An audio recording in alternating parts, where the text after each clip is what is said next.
Bay Area Brawler, Skylar Greenberg, and your Colonial Champion, Sean McCourt.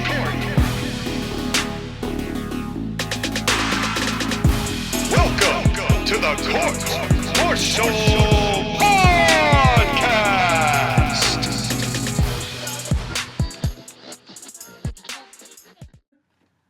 Da da da da da da da da da da da. And welcome everyone to the Elimination Chamber 2025 Court-Martail Podcast, made by professional wrestling fans for professional wrestling fans. And what a time it is to be a professional wrestling fan. Up is east, black is yellow. I don't even know what's going on anymore. The world has been turned upside down. The people we love are no longer the people we love. And did you lie to cancer patients? I am the colonist, and I am here to bring you all of my reviews of what's going down here at the town where everything that we say is profound. But I am not here alone, because with me, as always, is the champion of positivity. He is the king of enlightenment. He is the czar of happiness, cheer, and delight. He is just like Ron Burgundy without the mustache, but with a better looking face. He is the man of the hour. He is the man with the power. He is too sweet to be sour. He is the Bay Area Brawler himself, Skylar Greenberg. How you doing? Don't be afraid to lie.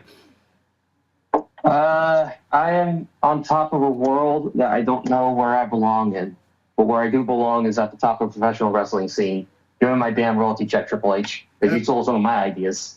Yeah, I know. They've been tapping at the well pretty hard with the National Wrestling League of late, Sky. It's like, I've been going back and listening to that going, well, damn, I mean, Skylar basically gave them the blueprint for when Vince retired, and it's pretty wild to see how that's all come to pass, but eventually we will get our due acknowledgement. But speaking of acknowledging people, we have to talk about man number 3. He is the simulcasting, barely lasting Minuteman himself. But that's only because he has not allowed anyone to actually experience the phenomenon that is that experience, because there ain't no rang on dat fanger. And I don't know why every time I introduce this dude, I have to mention that he's a virgin, but we've got a streak to maintain. JoshAgeddon, how you doing, buddy? I was so badly hoping you would say he hasn't let anyone experience the magnificence that is his penis. I thought that's where you were going with that. Well, we're still within the first 3 minutes. I was trying to keep it clean. Also, you stole... No, you stole my intro, you piece of shit. Also, you are your Colonial Champion, not the Colonist. That's your other show. I'm not even the colonist on that show. You're the Sentinel. You are the Sentinel. Damn it, Sean. Well, How many hats do you wear? I am not getting paid for continuity, sir. This is also the Totally Awesome Podcast. What's up, everybody? This is going to be an interesting show. Well, you know, it is a strange, getting back to what Skylar said, it is a strange world we live in. One might say a bizarro world. And that's where we find our residence, here in Elimination Chamber 2025, as we are in Toronto, and the home of the Maple Leafs. So that means that we will have to, at some point, be eliminated in the first round pretty quickly. But we've got a long way before we get to that point. Why don't we get what you've got to say about this show, JoshAgeddon? Well, I heard some of that. But I thought that Elimination Chamber 2025 was the best pay-per-view they've done since WrestleMania. This show was outstanding. I didn't love everything. There are a few things that I do have some nits to pick about, and there's one thing that I just kind of half-watched.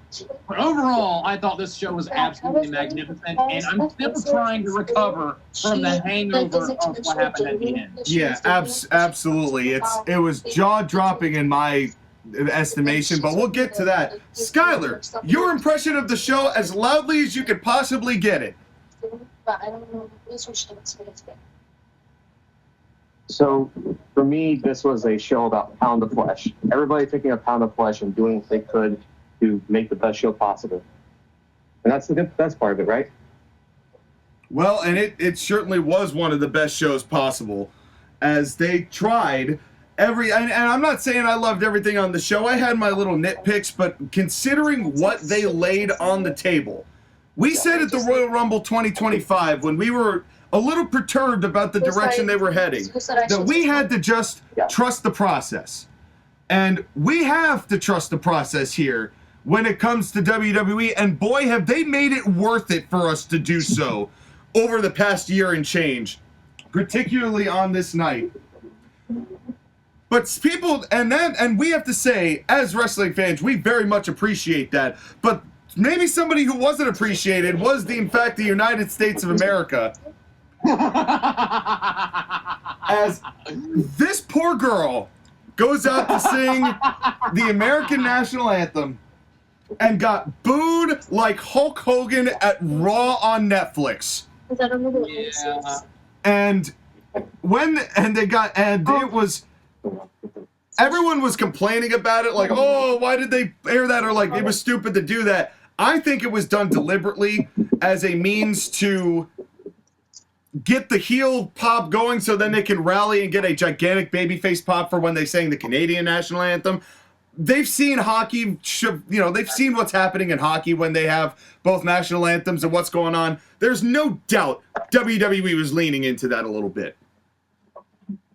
You might be right on that, but while it was happening, I was like, I wasn't mad at Canada. I was mad at WWE. I was like, why? How can you not read the room? If they did it on purpose, then Mazel Tov.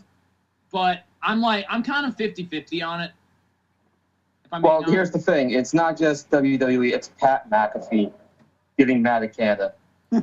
Yeah, which then people like Fox News took literally, and they're like, as if Pat's not one of the biggest workers in the room, like, oh, Pat McAfee went on a tirade about Canada. Like, he's not being fucking serious. Like, relax. But, everybody can get worked every once in a while. I thought it was done deliberately, but it was definitely something. And this whole beginning of all of this, as they show Owens and Sami Zayn coming in, I like the fact that, like, Kevin Owens was looking at some of, like, the technical equipment, like wrenches, and go, like, oh, I can use that later. And just, like, picking up stuff and just adding it to his bag from the technical equipment that he would use in the unsanctioned match. He didn't. But in any case, it was a good start to the match, and we begin with the Women's Elimination Chamber, and boy, this was a roller coaster from start to finish. Your initial thoughts on it, JoshAgeddon?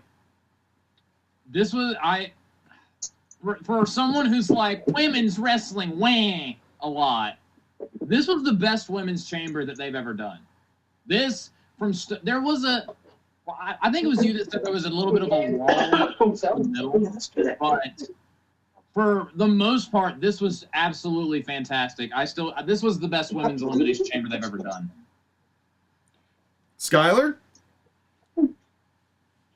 At the end of the day, Do you go to bed? At the end of the day, sorry, I'm in the middle of driving as I'm talking. This is how focused I am on a podcast. Ah.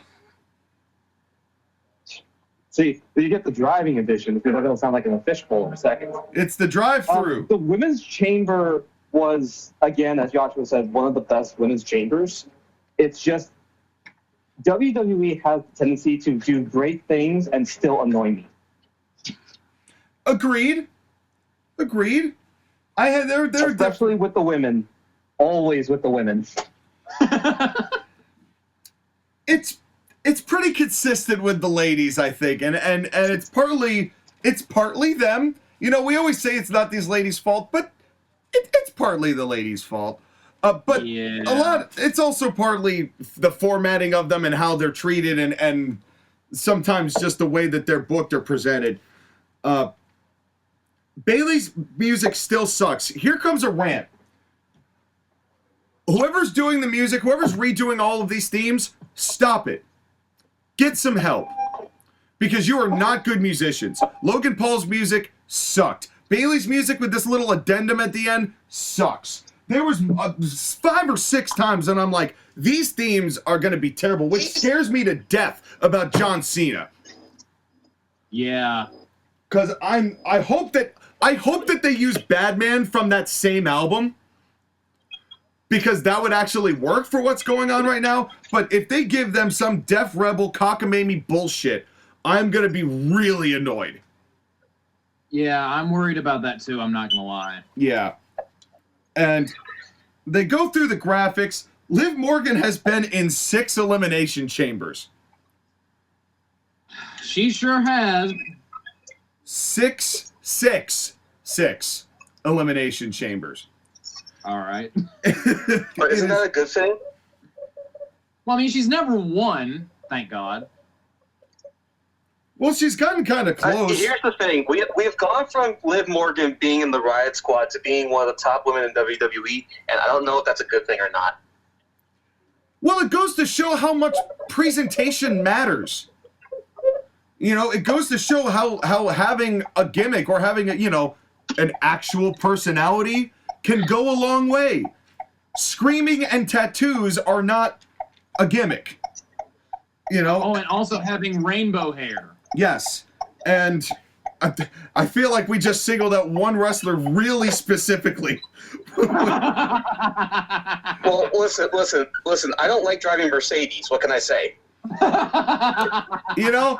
I don't like driving Mercedes cars. Well, we're getting a little rowdy here. We don't want to. I actually totally forgot the bit that I was just about to do. So, well, I'm sure it was rousing, but in any case, stop. That wasn't even who I was making a joke about. Wait, no, we're getting rowdy. We shouldn't start a riot here or anything. Okay. There we go. Boo. Yeah, it wasn't even good. It was better my bad Ronda Rousey save. Anyway, how many Eagles died for Bianca Belair's jacket? I will say, before you get into that, I also agree about the music. It's so woefully, everyone, like especially in the women's chamber, everyone's theme is just so woefully generic and uninteresting. It doesn't say a lot that CFO's Bianca Belair had the best theme, even though it's like not even that great, but it's better by default.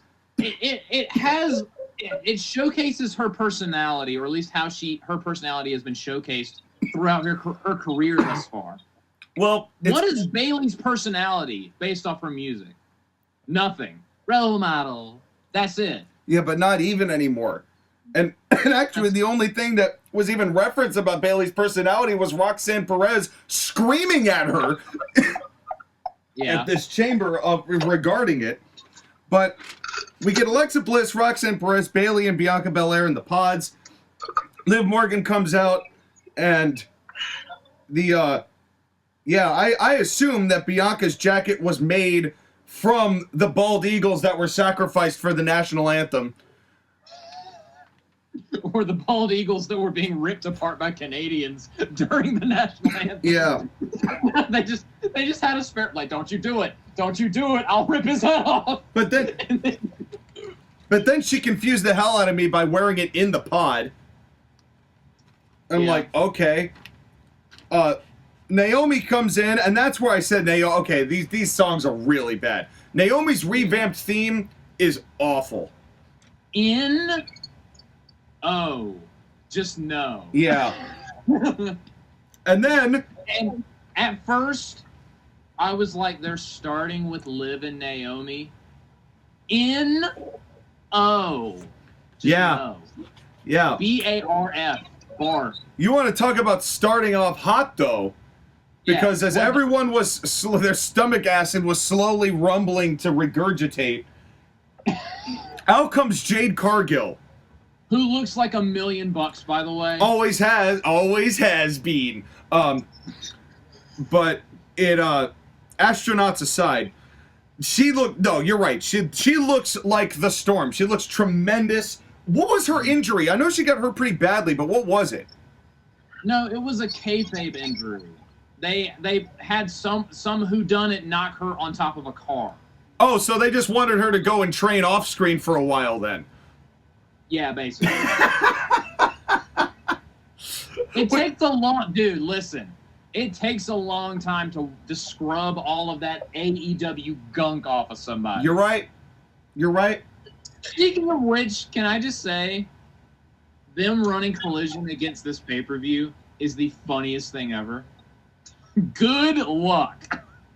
Well, they can't get much worse than they did last week, where they lost 75% of the audience. It was, you know, running it against this pay-per-view, they're still going to improve in the ratings. Dude. Compared to that. I've been thinking about this like the past couple of days. Well, I will briefly get back to the WWE and Chamber, but 2024 was the worst year ever for them because of all the stupid things they did to damage themselves as a company. This is already starting to become an even worse year because at least that was entertaining. This is just the year of apathy. Yeah, apathetic, embarrassing waste. That's what AEW's initials should stand for. Apathetic, embarrassing waste. And I'm sure there's no buyer's remorse at all from Warner Discovery to get rid of the NBA for that. You know what you should do? Sean? You should cope. No, I'm good. Cope and seed. I'll Copenhagen in Sweden. Boo! Okay, now, that was terrible. All right, well, in any case, anyways, the point I don't want to get Jade Stockholm Cargill syndrome or comes in, anything, but and let's Liv Morgan looks like she's scared, and then Jade Cargill beats the ever-loving shit out of Naomi. And it was tremendous. I've never seen a heel turn where the heel gets destroyed. Now, here's the thing, though. All this was great, but goddammit, Bianca Belair's C-level horror movie screams was killing it. No, I fundamentally disagree. That made it better. That made it better for me. I thought she sold it actually quite well. That she was locked in the pod and there was nothing she could do. But the voice that she was using, it sounded like she was dying in a C-level horror movie. I'm just like, come on, Bianca. Well, I don't know. Like, the slasher's right there. It was almost... Okay, here's the thing. I won't say that she didn't try because she did. I thought she was too over the top, but that's just me. This sounds like we're pitching that Bianca should be in more movies. I'm good. To gain experience. No, she should be a better actress. Which I mean, I understand where you're coming from, Sky. I mean, at least like, she didn't try to like fake cry. She was just screaming in that would have been worse. That would have absolutely been worse. Yeah, she was screaming in horror and agony, and that I'm with, and this is wildly cheerful, a ringtone for our occasion, and the bicycle kick was gnarly. Yes, oh my god, we have complained about her stupid ostrich kick. No, that's not what this was. This was a brogue. this was a brogue kick. Yes. Yes. I Show Speed woke up in a cold sweat from looking at this. And but then she's trying to escape. For her, she's like, I have to get out of here. I need to run. I've been had. And then Jade Cargill's like, you ever hear the sad story of Queen Marie Antoinette? She was killed by a guillotine. Yeah. Like you're about to be. Yeah. And she slammed the door on her, and Naomi was twitching like she was kind of twitching like she was about to start seizing, and it was great. And, you know, Bianca is like unconsolable, and Liv's sitting there like, told you, bitch. I don't know what you want from me. And I have to say, Liv being so snarky, I'm like, okay. This is a side of Liv Morgan. The Liv Morgan of every year except last year to this year was absolutely insufferable. I'm starting to enjoy Liv Morgan, not her wrestling really, but Liv Morgan, the personality, I'm really starting to enjoy. Because she's putting it together. She's like, instead of being just generally insufferable, she's really good at being an insufferable heel. Yes. There is a difference. But yeah, the first like couple minutes of this with the whole Jade reveal was absolutely tremendous, and I loved it. Spectacular. And the crowd, like, on the whole, the crowd was into everything on this show, and they made this so much better. Oh, yeah. Oh, yeah. And I will have to admit, they probably felt the way I felt to some degree. The whole Jade Cargill angle at the beginning of this got me way more invested into this women's chamber match than I was heading into it. Dude, because it took the worst worker out of it. Yeah. that is also true. Stop saying facts, Skylar. It also meant that this match, by extension, was going to be shorter because that meant one less waiting period was going to come out. Because then they have Bianca Belair come out next, who is in an emotional state, and Liv Morgan could take advantage of that. Yeah. Well, I mean, this whole angle kind of was the first 5 minutes. Yeah. So it locked you in for this match, dude. That had me locked in for the rest of the show. Oh, me too. Me too. That got me right into it. There was so much like good angle shit on this show. Yeah. Yeah, we just had this pesky match in between. Because for all the stuff that I just said about Liv Morgan, she cannot hit the ropes for shit. Every time I see her hit the rope, she has to, she's almost jumping up so her arm can get to the top rope. It's like, no, just do the Rey Mysterio thing. It'll be a lot easier. But she tries to get over the top. The whole middle rope, Liv. I know, and it slows the momentum down all the time. That being said, her strikes are much cleaner than they used to be. That is getting better, and whenever she does a code breaker or a backstabber, the connection is better. Her moves, I wouldn't say they're getting more crisp, but it looks like they're actually landing. There's something. Whereas previously it was neither crisp nor did it look like it did anything, and they would have to sell anyway. So baby steps. Baby steps, and then Bianca sparked some life. I said at this point, this is fine. and please stop me if I'm glossing over too fast. Alexa comes in, and then she throws a tale of two punches. The first punch was so far away that Neil deGrasse Tyson talked down to somebody about it. And the second punch looked like it nearly broke a jaw. Yeah, that first punch, there's a whiff, and then there's outer space. There's a different hemisphere. There's opposite sides of the equator. Yeah. Yeah. Somewhere Maxine Dupree was enjoying that punch. As in any case, but speaking of smack, I love the smack talk Roxanne does to everybody. Agreed. She's already got personality that I enjoy. Just watching her yell at people while she's hitting strikes. Once again, Skylar, you are the one who saw this talent, but she's going to be big as far as women's wrestling is concerned in 5 years. She's going to be one of the biggest names in it. We joked that Liv Morgan is the current Alexa Bliss. No, Roxanne Perez is the future Alexa Bliss, because she is that small but mean girl that's going to scream insults and make her shit look good despite the fact that she's not that big. She was very good as a babyface in NXT. Her heel turn is just some people take forever to find their groove, Liv Morgan took forever to find something that clicked with her. Yeah, she had to beat Ronda Rousey 3 times in a row with a wiffle ball bat. Sorry, continue. Who knew? Skylar called Roxanne being great. I called, maybe if Liv acted more like a whore, she would be more acceptable, lo and behold.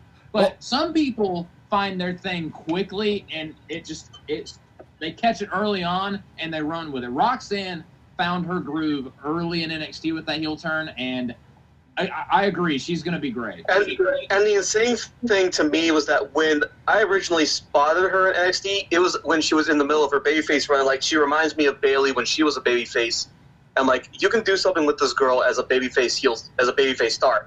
I did not see this heel stuff. Again, it's also reminiscent of when Bayley first turned heel on the main roster and how good her run was. Yeah, and really, there was a time when Bayley was one of the most interesting things on WWE programming, particularly during the pandemic. She carried a lot of that weight. Specifically the women's division. Yeah, and you know, I'm just waiting for the day, and it may not be for a couple of years, that Rhea Ripley gives Roxanne Perez a pep talk about ever since she was a little girl.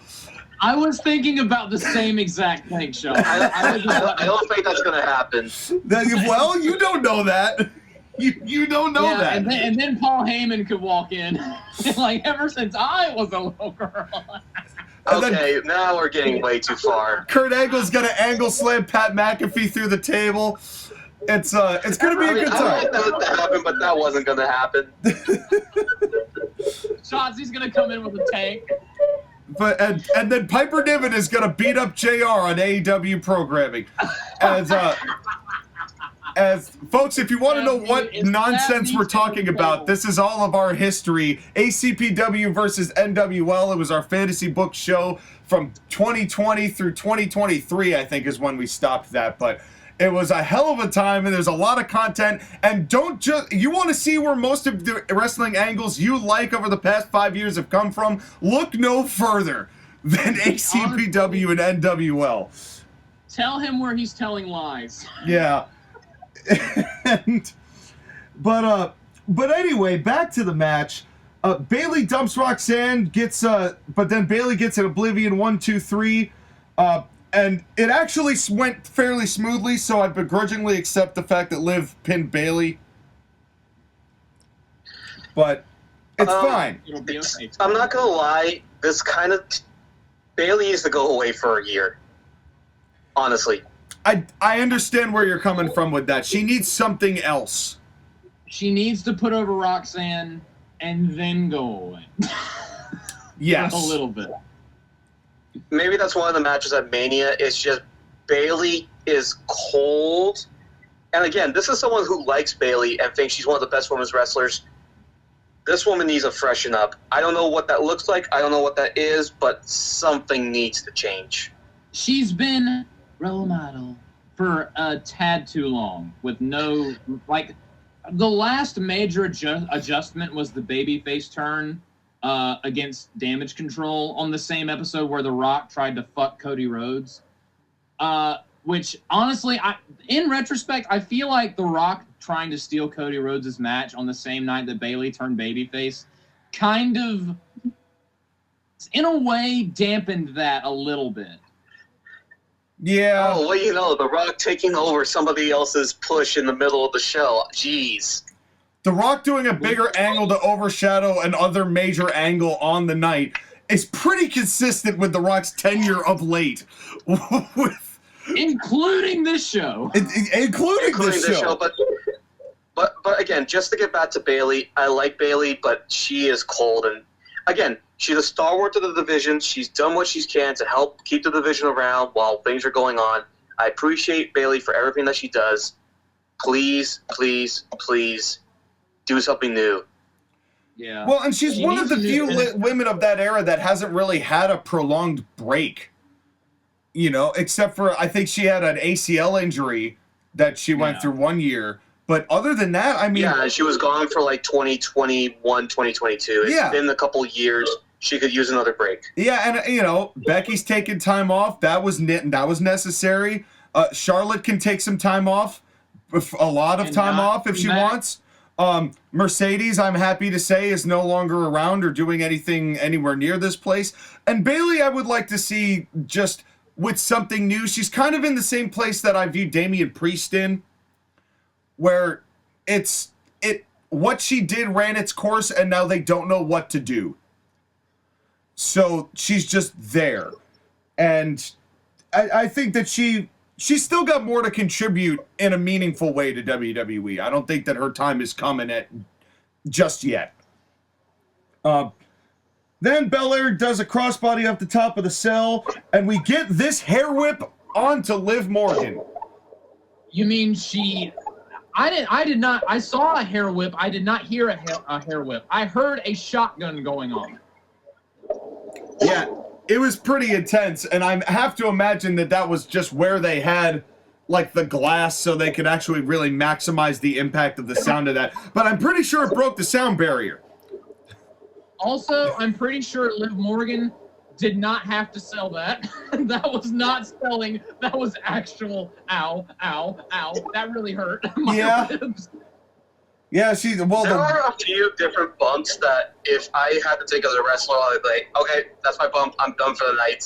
Yeah. And taking a hair whip from Bianca is one of those. Dude, you showed us in our group chat, Skylar, a picture of Liv Morgan after the chamber. Yikes. Yeah. She got roughed up. Yeah, she did. Well, and you know, Liv's always had guts. She loves it. Like, that's how you know you have a wrestler. When someone does those things and they still like it, even if they are in bruised and pain. I mean, she smiled passing out to Ronda Rousey. So yeah. this is established canon. Every time, Sean, every time you're gonna go back to the Ronda Rousey and Liv Morgan feud. Well, it was just so transformative to, and actually that feud was kind of an indicator of like Triple H is gonna pick his favorites in my eyes. You know, Ronda Rousey was the big MMA guy. That's a Vince person. Nah, you're gonna lose to Liv Morgan 3 times. This is. You know, no wonder Ronda Rousey lost her passion. I'm not a fan of Ronda's at all, but like, you lose to Liv Morgan 3 times, no wonder you lose your passion for wrestling. To be fair, in her book, which I don't know if you've either read the book or not, I don't think you should. Well, but in her book, Ronda did say that she does like working with Liv Morgan, and that if she was going to lose anybody, it would be her because of her personality. Which Liv had one back in the day? I mean, she found it recently, but still. Well, that's where it started, really. Liv Morgan's real-life personality. Shut the fuck up, Josh. Yeah. Well, but her real-life personality is what she's actually delving into, which is her being an ethon. Well, but to be fair, though, JoshAgeddon, that feud was kind of like the start of that. The start of her being able to kind of awaken that in her. And then we got Ronda Rousey's greatest match of all time at SummerSlam. And boy, what a contest that was. I still haven't seen that. But anyway, we get the Oblivion into the super kick counter, which ended with a Twisted Bliss, and Roxanne is out. And then we get Liv Morgan doing the Three Amigos. And I will say this, I do not mind Esturbation if it's getting booed because a heel is doing it. When every babyface on the show does it, that's when it's annoying. Yeah. So Ray Phoenix is going to come to WWE, and when he does it, you're going to groan? Correct. I will. Correct. Unanimous. Yes. But I am happy. Good for Ray Phoenix. I'm glad you escaped. No, I can't speak. I'm glad you escaped Guantanamo Bay. Yeah. As it's not easy to do, and I know that Harold and Kumar have done it once. Oh my God. Sorry, I can't. I'm on. Real quickly, I'm gonna go take a smoke with George W. Bush. I'm on a roll. Yeah, just might. Dear God, that was the deepest of cuts. Yeah, that was a laceration. That's right. Well, thankfully, Bliss did not get lacerated on the welt on her gut. But anyway, roll up to pin Alexa Bliss could have been smoother, but I'm cool with it. But I did not see that Liv Morgan used Bianca's hair for leverage. That was brilliant. When they showed that on the replay, I'm like, oh, okay, that was cool. Yeah. That was a cool idea. Bianca Belair's hair is one of the best gimmicks in the women's division because it can be used for so many things, both with her and against her. Yeah. And I love how nobody has given a flying fuck that it's a work. Yeah. No, nobody. I mentioned that, and everybody got sad, and you know what changed? Nothing. You mentioned, but dude, I was at college. I was in college, and it was like one of my first appearances on your Court-Martail podcast. It was snowing, and you told me that, and it ruined my day. I could hear it in your voice. I actually felt bad afterwards. I'm like, maybe I should have just kept that alive. I was like, bro, it's snowing outside. Santa's still real. Oh God! Santa will never turn heel. That's right. Yeah. Well, that's what we all thought. But then we get this real. I love this spot with Liv again using Bianca's hair as like a yo-yo to just bash her into the cell like 5 times. As that was very unique. it was clever. I love that they're still finding different things to do with Bianca's hair, though. Of all these years, like, you thought that those hair spots would be really stagnant, and they haven't been. And She barely ever whips anybody now. I think it was one of us that said, as long as they don't overuse it, it'll be great. And lo and behold, they keep listening to our advice. Check That's in the mail, right. please. And every once in a while, she busts it out, or I guess whips it out. And it's great, and everybody loves Hold on, Joshua. You better be careful about that phrase. it. And I love I immediately followed up that phrase with, and everybody loves it. Yep, that's right. Well, speaking of things that I loved, as Liv is starting to get up, I forget how they got into this, but Bianca goes up and she hits Liv Morgan with a hacksaw Jim Duggan shoulder tackle that was like, it had some stank in it. Yes. I was like, oh God. And then then we get to the part where I was when you showed us that picture, Skylar, I was like, how did she get all those bruises on her elbows? Well, you see, this spot where she had her in like a deadlift powerpoint position and was slinging her against the pod door and the chamber chain link over and over. I have a sneaking suspicion that that's where the bruises came from. that was probably it. Yeah. Oh man. But now this is interesting to me because this kind of blurs the lines as to what Bianca's going to be. I'm imagining she's going to be a babyface, but with what happened with Naomi and Jade earlier, I don't really know who's going to be a heel in all this and what Bianca's going to actually do in this situation. And there's a lot of time between now and Mania to figure that out. So it's intriguing to me that Bianca was this brutal to Liv Morgan. You know, because she was so emotionally charged. I think we're in for some very interesting weeks of Raw and SmackDown before WrestleMania comes along. Oh, absolutely. And I loved this finisher counter thing to end it, and then Bianca finally got the KOD, and that was that. And all I am asking, man of 3 H's, is to not make this a triple threat match. Oh, Sean, I'm asking the man of 3 H's for the exact opposite. I want Io Sky to walk out as world champion. I understand. And leave Rhea Ripley off the card? No. I want a triple threat match. He's advocating for a triple threat match. Well, we're about to find out because Raw's about. We're recording this on a Monday, and Raw starts in 4 minutes. So I know we're actually trying. Be real happy. One of us is gonna be real sad. Well, I'm hoping that we just get Rhea and Bianca. No disrespect to Io Sky, I think she should be involved somehow. However, give me that match at WrestleMania. They've been teasing it for fucking ever. Like, I will be fine if we get Rhea and Bianca because that is a money match. That is a dream match. Suck a dick, Tony Khan. But I if it was anyone else, I would want the one-on-one. But it's Io, and she's gaining. I wouldn't say she's like super over, but she's getting over. She's and pretty over. What would help her a lot would be winning at WrestleMania. I don't disagree with you, but she also just did win at WrestleMania last year. No, Io lost at WrestleMania last year. Didn't she? When did she win the belt? Oh, she lost it to Bayley because she was champion going into it. That's right. Yeah. That's right. Well, the fact that we're even talking about Io in this WrestleMania goes to show how well she's done. Mm-hmm. You know, I think she has done a great job. And as did all the women in this whole shenanigan. It got kind of, you know, a match in the middle, but the beginning was wild, and the ending was solid, and the result was intriguing considering the whole dynamic of everything that took place. well done, ladies. This was a fun chamber match.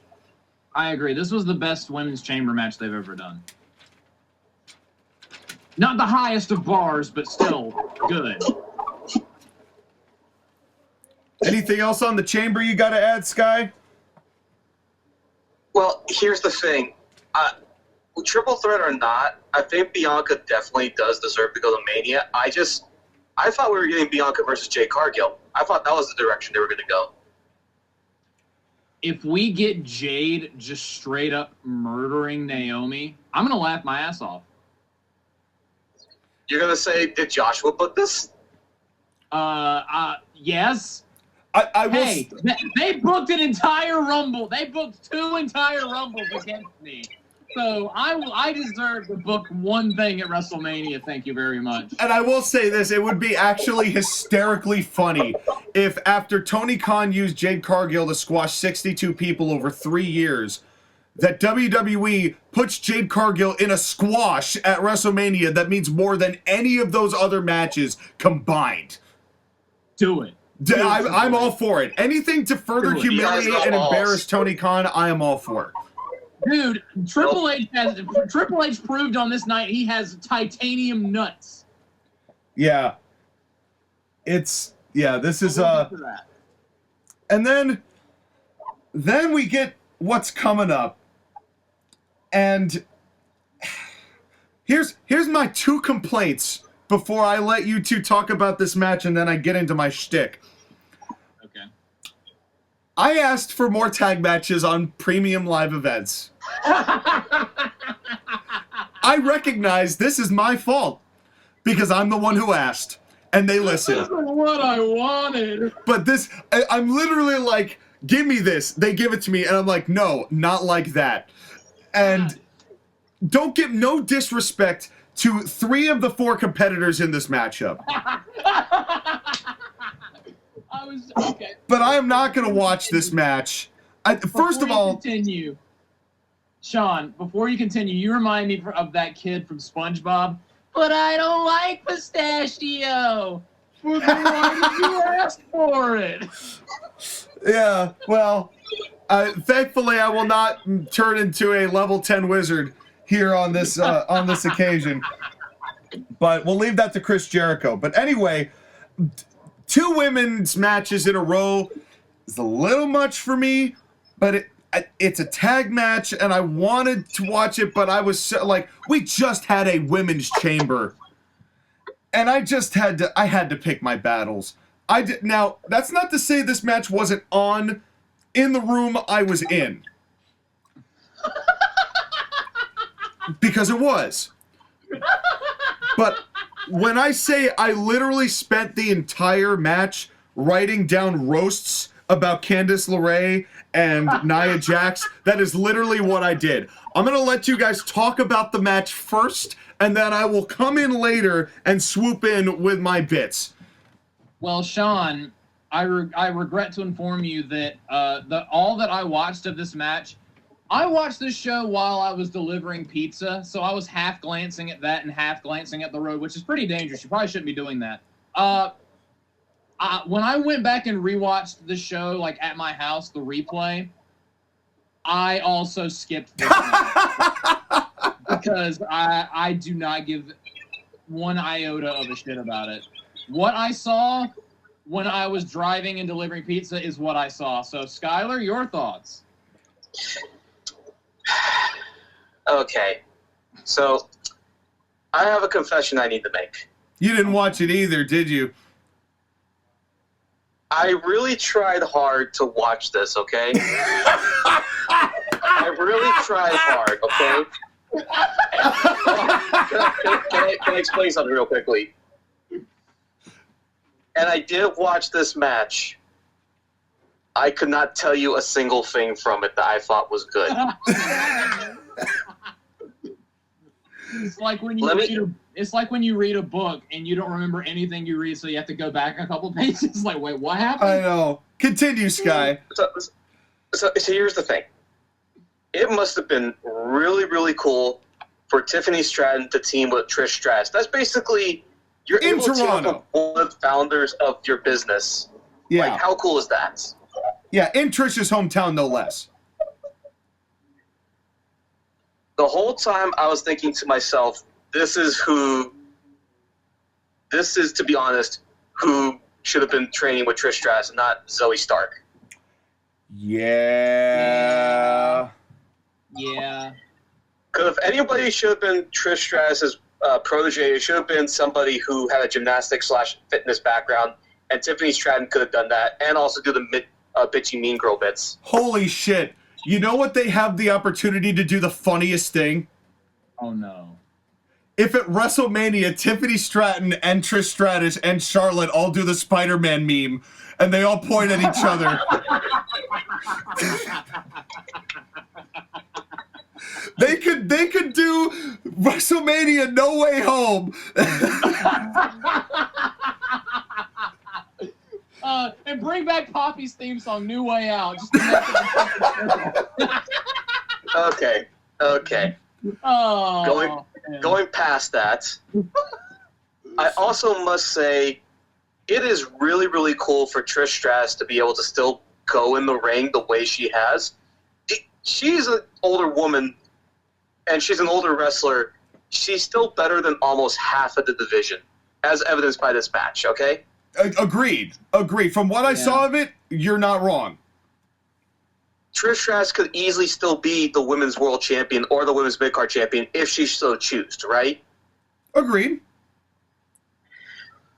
But is that not an indictment on the lower half of the division that none of them can reach the level of a 46-year-old Trish Stratus? yeah. I mean, Chris Jericho at 46 was not at the level of 46-year-old Trish Stratus. Also true. That's just because I like shitting on Chris Jericho, but go ahead. I mean, we all do. Okay. We'll do that at a later day, later time. The point, though, I have to say is that given what this match was and given what it was going for, Trish Stratus and Tiffany Stratton did the best that they could. Nia Jax is what Nia Jax is at this point. Like, you know what you're going to get when you get a Nia Jax match. It's not going to be fun. It's not going to be entertaining. There may be a horrific botch somewhere in the middle, but it is what it is, right?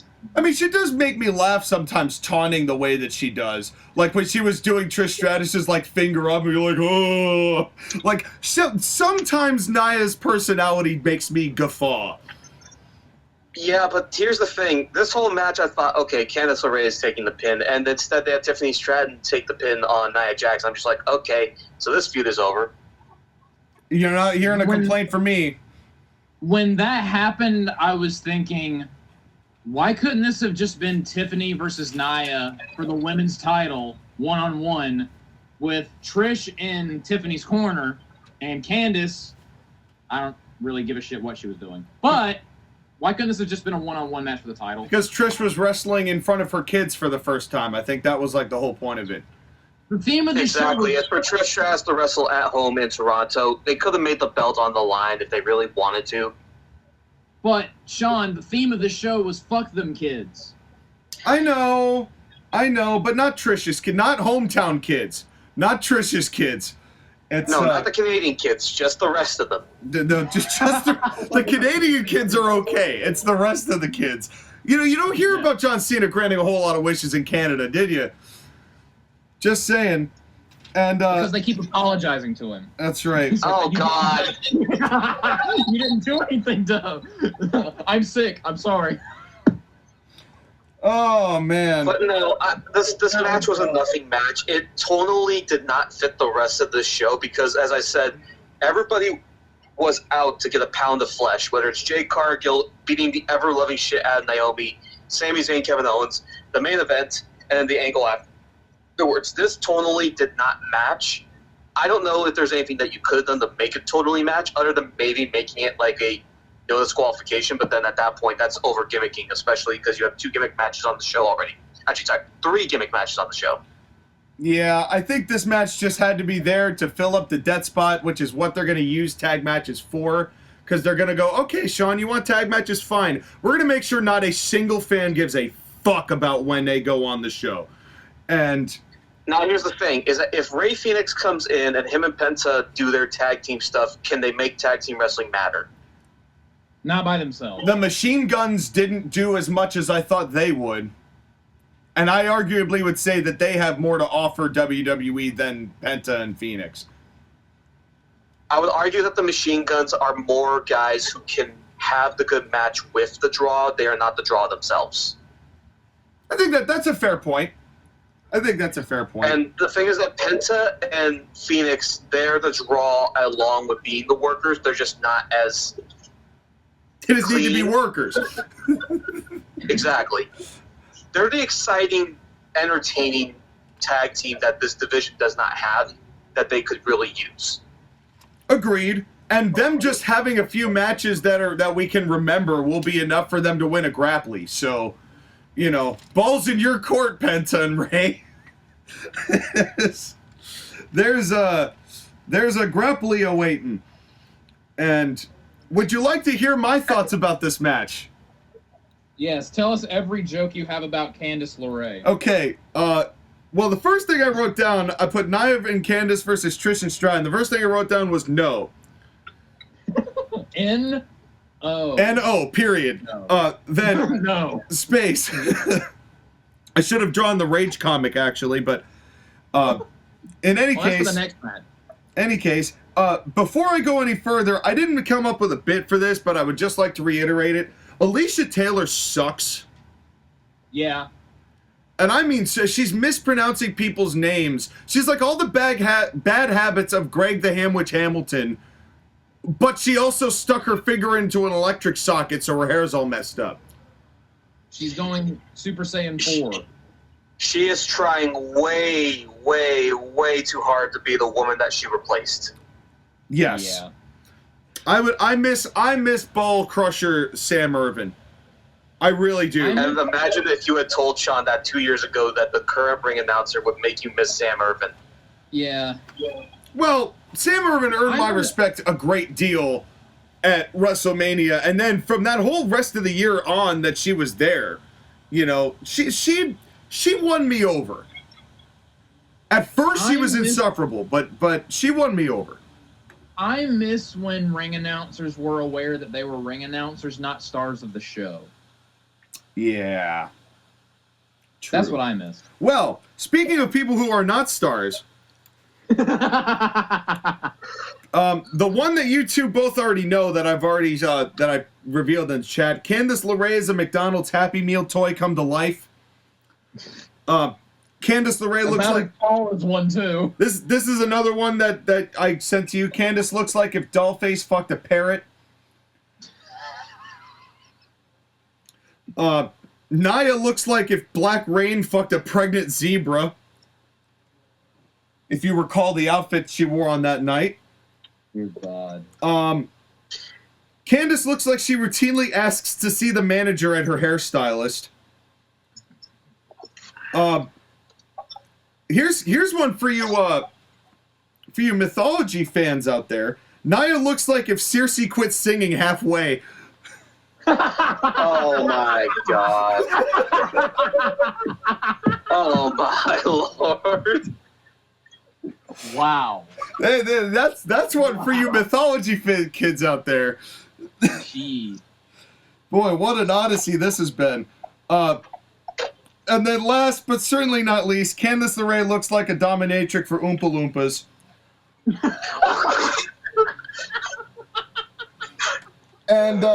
And then Tiffany Stratton pins Nia with a great PME that looks absolutely beautiful. I can't wait for hers to look good and Charlotte's to miss.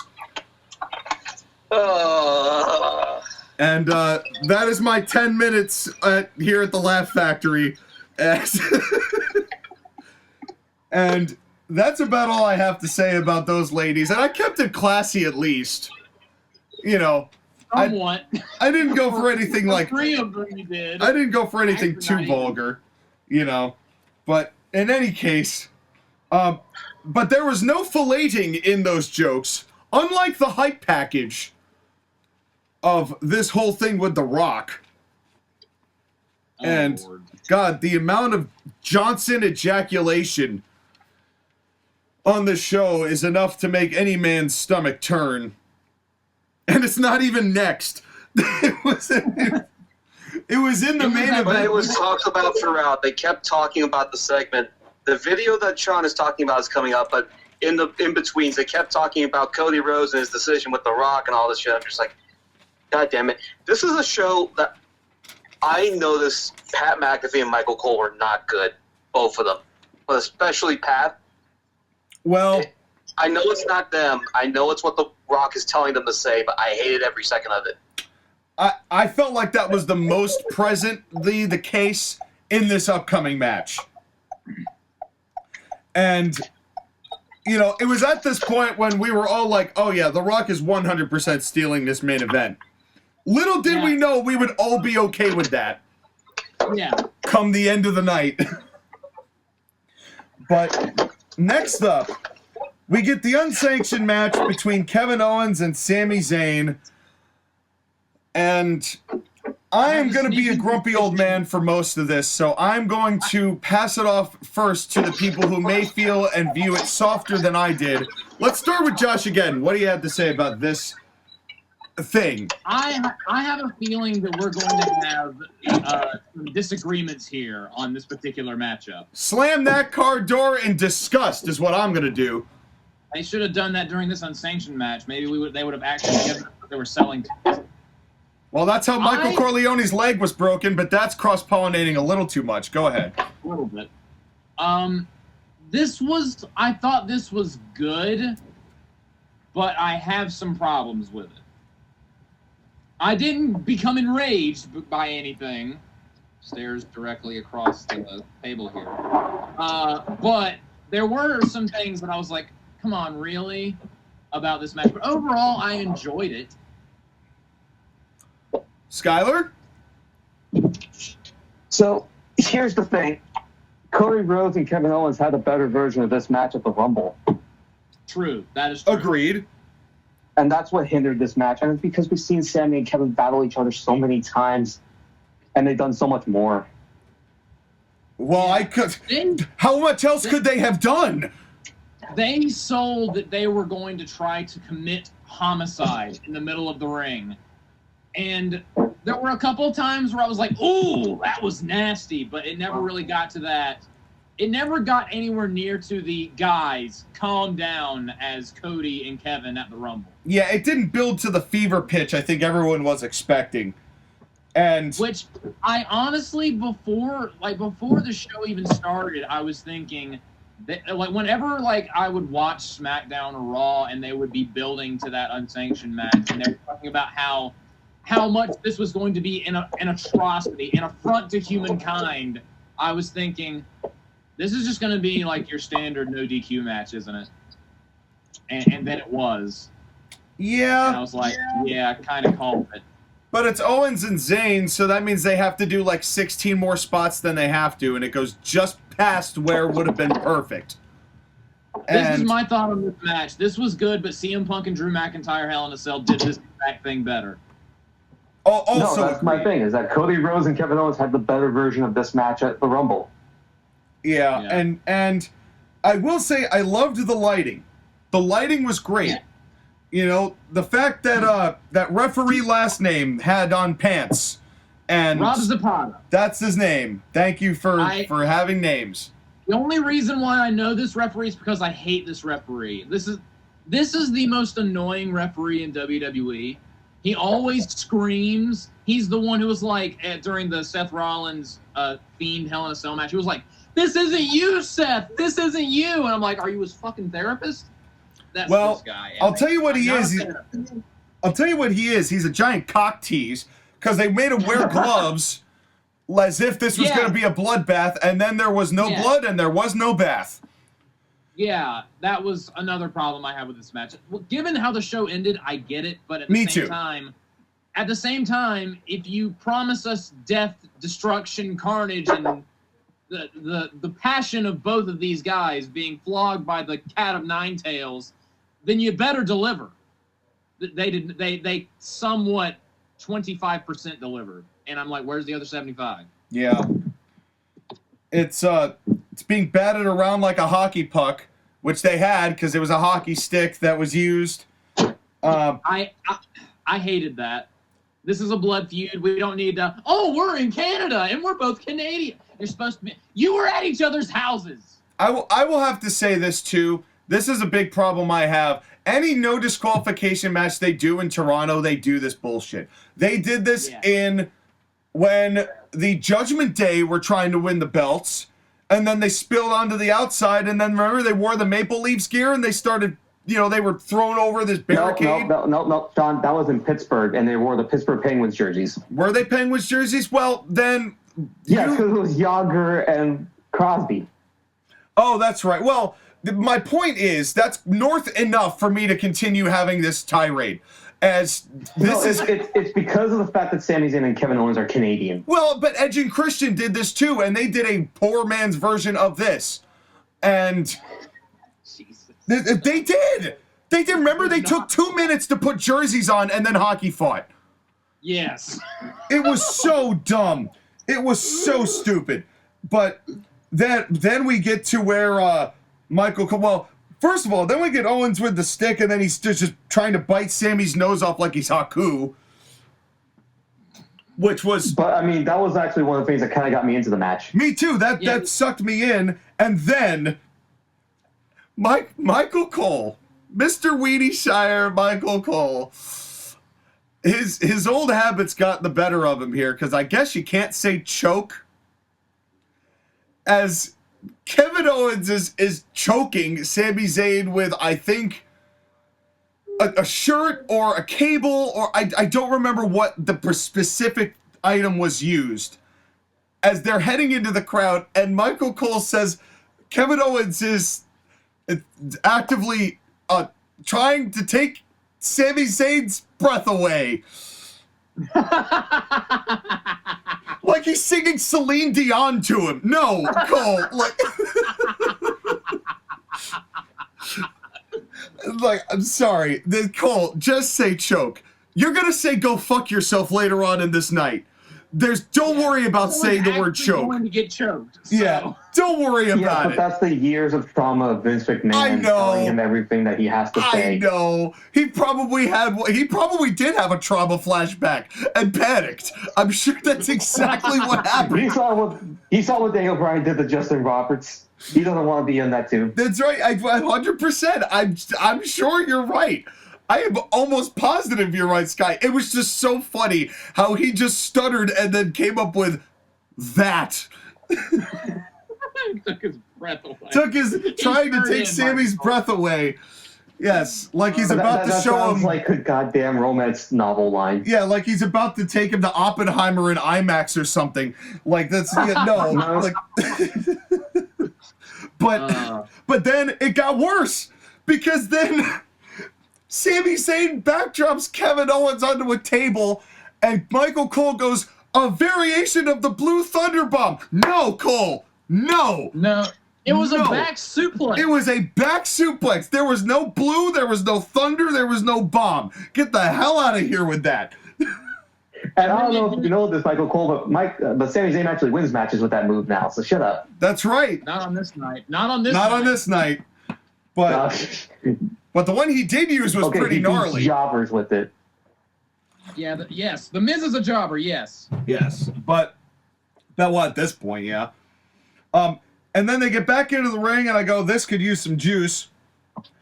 And they didn't give it to us.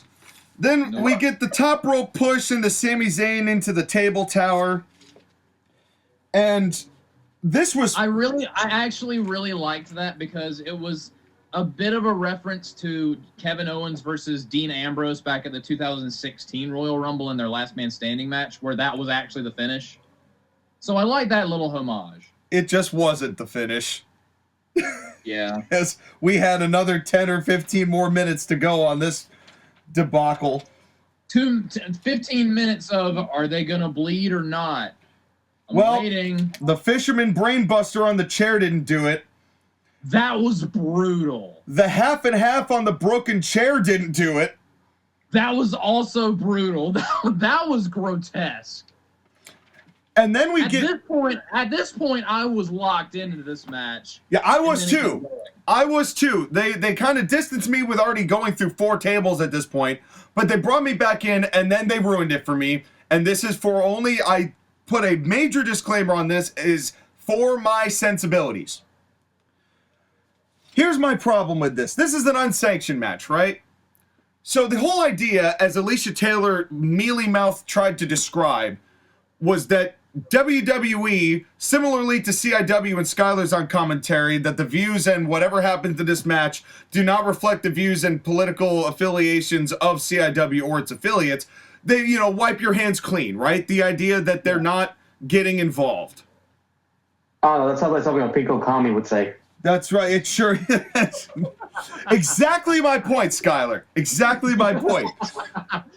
So then they do this ref bump, and I'm not saying that the ref bump and then other referees getting hurt isn't a good spot in theory. But if this is an unsanctioned match, why are sanctioned referees coming to replace to make it count? Wouldn't it make more sense that the referee just has to get up, and if you lose the ref, you lose the ref? Unless you're putting him on a gurney, he's going to stay there. And if you bring sanctioned referees in, then you basically are now adding responsibility in a legal sense to the WWE for being a part of that match. I'm nitpicking. I'm 100% nitpicking. But I can kind of see where you're coming at with that. My thing is, like, let's kayfabe this for a second.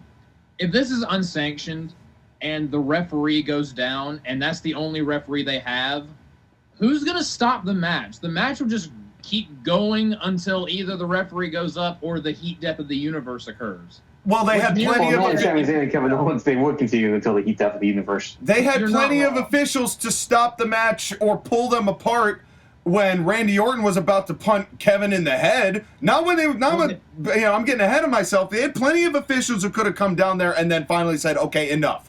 Or cops. Or something. I get what you're saying. Which then would imply don't do the ref bump spot in an unsanctioned match. That's kind of where I'm going with that. It just didn't fit for me. It fit for me, but I will say one thing that absolutely made it worth it for me, while, again, I see your complaint, and I'm putting it here in my filing cabinet of I don't agree with this, but cool. Charles Robinson was a superstar. Yeah, they sent him down to die. He was Mr. Clean. No. First, this man reversed the hands of time to WrestleMania 24. Bro was hauling ass. He was sprinting to the ring. And then he counts 2 off of a stunner, and Kevin Owens obliterates him with a clothesline. And I'm like, oh my God, Charles Robinson is dead. I laughed my ass off at this clothesline. He killed this man. I'm not going to lie, this is where the match peaked for me. Yeah, I love Charles Robinson. Oh, God bless Charles Robinson. You want to talk about holding back the hands of time? That dude does not age.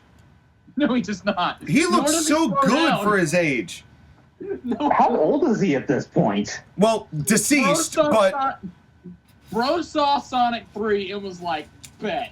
And just all ass to the ring as fast as he could. He was in his 50s. I don't know about now, or at least maybe his late 40s. He's actually 60 years old. Oh my God! And he took that clothesline. My elder abuse. God, I never realized Charles Robinson's the same age as Booker T. That's wild. That's wild. This poor man. And then I mean, that was a hell of a shot. I wasn't saying, I mean, I was also writing my bitching while that was happening, but it was still pretty insane. Then we get the Fisherman Buster through table number 5. Then we get a haluva kick. The referees come in to try to stop it, but that seemed to me like when all the officials come in, that them getting involved means that they're not as absolved of responsibility as they say they are. I took it as they're just trying to get people in there so they can end this as quick as possible. But this is also the part where the match started to lose me a little bit. Because, honestly, the match peaked with the suplexes on the chairs, the dive on the outside through 2 tables, and the ref bumps. And then they went for 6 more minutes. Yeah, especially because the whole thing with this match was that Sami Zayn has a bad neck. Sami Zayn has a bad neck. And he keeps getting up after these things that should be paralyzing him. Also that. And, well, but the problem is... The whole reason why they have an unsanctioned match was because he could not be medically cleared, so they decided to make it unsanctioned so the company can't be responsible. And then when he's having these possibility of paralyzation, in comes referees to try and stop it.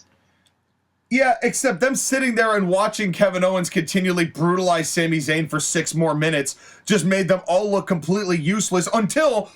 Of all people, a potential punt. That was the qualifier. That was where the line was drawn. That bothered me. Not the barbed wire chair, not all the crazy power bombs on the apron, none of that. Not pulling the padding off of the floor to the concrete to set up that. They couldn't stop and push Kevin Owens and restrain him or any of that then.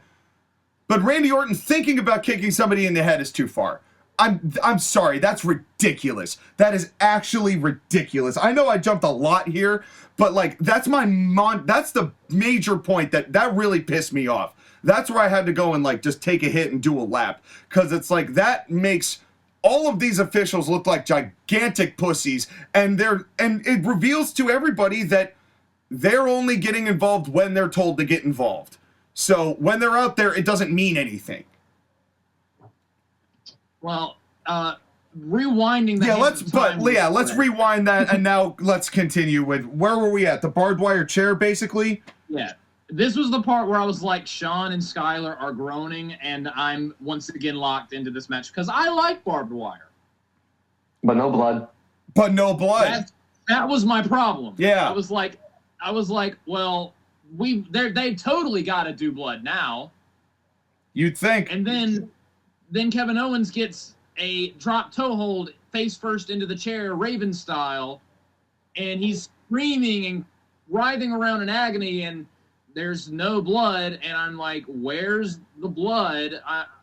And it just didn't happen, and I was like, all right, then don't do the barbed wire chair then. If you're gonna, don't tease me like that. If you're gonna pull out the barbed wire chair, somebody's got to start bleeding. Unless it's Jon Moxley, Brock Lesnar at WrestleMania 32, where he pulled out a barbed wire bat and never used it. Just the threat of it was supposed to be, enough. And then the blue thunder bomb on the barbed wire was pretty insane. That was like one of my favorite spots in the match. Yeah, but win? That not winning kind of ruined it. I'm like, okay, you've lost me. But fun facts at this moment is proceeding. Barbed wire chair abbreviated is BWC, which is what I have. Continue. I don't know how to respond to that, but we're going no response is necessary. That's my workplace. But anyway, so where this match really lost me is we get to the finish, and he powerbombs Sami Zayn on the apron, and I'm like, okay, they're referencing their first betrayal feud saga from NXT. That's cool. And then they try to do it again, except they screw it up. So then they do it again. And I'm like, why couldn't just one be enough? Yeah. And including the chair to the neck spot, the CM Punk Jeff Hardy spot, which they also did twice.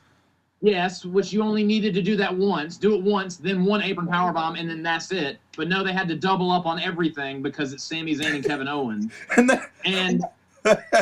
then Cole had a moment. Listen, look. If he threw him into the ring post with the chair around his head once, and then apron powerbombed him, threw him in the ring, and pinned him, done. That would have been a decent finish. Fine. The crowd would have been into it. Yep. But the fact that I did it twice and drag it out, gave him another powerbomb, and then he rolls him in the ring and then covers him, there was no pop for the finish. Other than, it's over. Well, because they dragged it out too long. Michael Cole said it really well in between him saying, "You sick bastard," and I'm like, shut up, Cole. Just shut up. But one of the things he said, which I completely agreed with, was, Kevin, none of this is worth it. I agree. I agree. I would have said even better, none of this is necessary. Yeah. But I did call that this was what they were going to do in this match. They were going to go too far, do too many of the same shit, and it was going to end up not being as good as it could have been because they don't know how to restrain themselves when those two are together. Yeah. It's the truth. They're bad influences on each other. Yeah. And it's... This was nowhere near close to the best match they've ever had against each other. Yeah, Like, yeah. Their match at Battleground in 2016 was better. Their match at Payback in 2016 was better. Their match in NXT were better. Yeah. This might have been better than their matches during the pandemic era. True. This was... But, It could have been way worse, I will admit, but I found myself being kind of disappointed at the... I was raging at that point, but I'm now just kind of disappointed because the potential for what this could have been was kind of lost in these two guys' old habits. yeah, this should have been half as long and more bloody, but I understand why. Again, they withheld the blood because of the main event segment.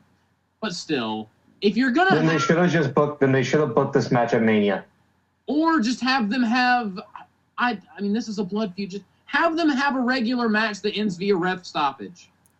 They already did that in NXT, but I don't know. They kind of booked themselves into a corner with this.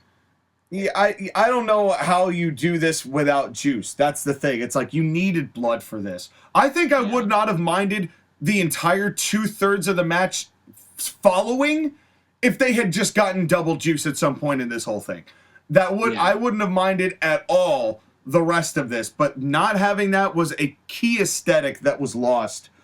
And the angle afterwards was great, mostly great, except for the gripe that I just said about all the officials only stopping the punt. But once again, Randy Orton's return is not the most important thing on the show. You got to pop, though. He got a pop then, too. But Kevin goes to pull the pads off, and the referees are like, oh, no, please stop. You're going to hurt him. Like, that whole match didn't even happen. Randy Orton comes back. Okay, Sean, we'll get through this together. Stroke notwithstanding. Jeff Jarrett. But I do have to say, slap these nuts. Kick my balls. We had a BWC out earlier, but any case. Shut the hell Bianca up. Belair whipped it out earlier, and she whipped it out hard and long. I love the fact that while these two are staring each other down, Kevin Owens looked like a broken toddler. The guy kid who hasn't gotten what he's wanted. He's just so broken psychologically. You could just see the hurt in Kevin Owens' eyes looking at Randy. Yeah. Because he loved Randy. He even said he loved Randy, and it was just Kevin Owens did a really good job of looking emotionally raw in this moment. And it was also like, I already took care of you, and now you're back, so now I got to do more. And then Orton hits him with an RKO, and then he attempts the punt. And at this point, I am jumping up and down in my chair. If they had punted Kevin Owens here, and I know they're saving it for Mania, I know why they didn't. Have Kevin Owens roll out of the way. It's the officials coming in. Kevin rolling out of the way is fine. But the officials coming in to break this up after they just watched at ringside 8 minutes of Kevin Owens completely destroying Sami Zayn's essence. It sent mixed messages. Like, Sonya Deville did more as a WWE official than these people did. And that's why she's not here anymore. Exactly. So there's many reasons why she's not here anymore, but yeah, that's one of them. But that was my thing. That just got me going because I'm like, ironically enough, I opened up this podcast with I don't get paid for continuity, but WWE does. So I just would like to see a little bit more when it comes to what the officials can and cannot do, and when they do and do not get involved, other than we'll tell you when to stop something. That's all. But other than that, the match was A disappointment. It was disappointing. It was disappointing. I liked it the most than the three of us. That was not the correct way to say that sentence. I liked it the most out of the three of us. There we go. BA in English. But even I thought it was disappointing. Yeah. Should have been half as long, should have had juice. But you know what's funny about this? When you look at the show as a whole, it doesn't even matter. Yeah, like it genuinely doesn't matter that this match was disappointing. That's how wild this show was. But before we move on, there is a moment that happened after they do a couple pieces of a couple pieces of commercials, and they come back to the commentary table, and Michael Cole, acting all concerned, goes, "Folks, we'll give you an update on Sami Zayn's condition," and Pat McAfee, in the most soulless way, is like, "Yep, Godspeed." And it's like Sammy's traveling around the world in a hot air balloon, and he's going, "Oh, good luck, buddy. Hope it all works out for you." You know, it's like there was no concern at all at that table. Like, Pat was like, said, "See you on the other side, Sammy." Yeah. Instead, he's like, "Godspeed," is in like, "All right, have safe travels. Call us when you get to Cavo." And I don't know. It was just it made me laugh because it was just so like counterintuitive to what the moment was supposed to be. There was another commentary moment with Pat during the match that made me laugh. It was while Kevin was murdering Sammy, and Pat was like, "Well, he's going to be feeling that for the next couple weeks." And they're like, "He's going to be feeling it for the rest of his life, Pat. He's going to be feeling it forever, Pat." And Pat's like, oh, yeah, right. He's going to be feeling it they're right. You're correct. Like, you can hear them kicking him under the table. Dude, Pat was high as fuck this whole night. Like, he had, like, probably 4 more gummies than he normally does. That's the only explanation I have. Because I've done this to our podcasts. So I recognize this shit. Commentaries on our own shows. I recognize this quite a lot. So that's what I'm guessing. He had one too many vitamins before that. One too many vitamins eaten, one too many prayers said. Stop reading my mind. I was about to say something about prayers. Yeah. Where's his brother? Does Pat McAfee have any siblings? I'm actually not sure about that. But Rick McAfee. Let's Pat and Rick McAfee. I'm sorry. That made me laugh. Listen. Pat's name is not Rick, okay? And that happened in a wrestling ring, mind you. So that was yes, it's all connected. Even though it was on top of a sesame seed bun, it is still a wrestling ring. Okay, I'm gonna let you guys do these really stupid SpongeBob jokes. Well, let's move on. We got more serious things to talk about because we're at our main event match of the night, not the main event angle. And I gotta tell you, this vignette that they did with the 7 deadly sins was one of the best hype packages I've seen from them. And they're really damn good with their hype packages. I loved the way that they framed this. And it was amazing. And how ironic it is that John Cena was Pride when the proverb is pride cometh before a fall. So another nice little hint. I love just the synergy that they've got going with this show. And it was just a great hype package. Logan Paul comes out with the American flag as heat, and that's how I knew that the national anthem was intentional. When he did that, I busted out laughing. I was like, I love Logan Paul. That's how I knew. Yeah. That was definitely on purpose. They're leaning into it. But stop changing themes for people. His original theme was fine. Yeah, I actually really liked his original theme. And then they changed it to whatever that is. Yeah. Deaf Rebel. Bad. I want to rebel because you make me deaf. Yeah, it was pretty awful. It was pretty awful. All fries for the Judgment Day. You know what? They should re-gimmick Damian Priest as the Burger King. All fries. No, Sheamus got that gimmick already. We don't need it again. No, he's just in charge of burgers. He's just burgers. You know what? Damian Priest and Sheamus as a tag team. 2 guys, burgers, and fries. Fuck off. Screw you. Okay, that's a pun too far. Book it, Triple H. Book it.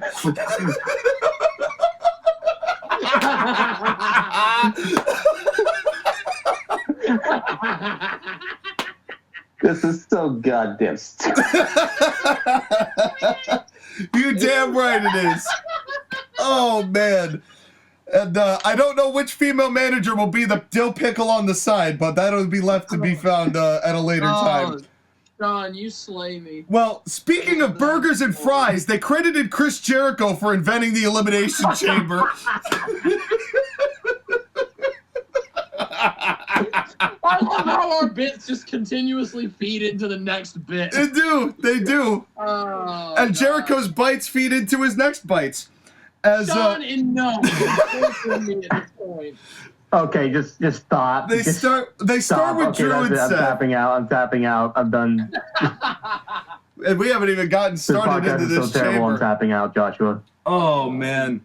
Well, Drew and Seth start, and I will have to say Seth had this like no. I'm getting there. You are not doing this. You are not doing this justice, Sean. No, this edition of what the fuck is Seth Rollins wearing? I was gonna say, let me pass it off to you. At the end of the movie. Because he had this fluffy like vest, a fluffy shirt with a big old, whole junk in the front that he was doing at first, and both Skylar and myself were like, well, that's kind of toned down.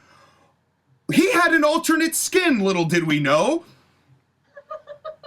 And, dear God.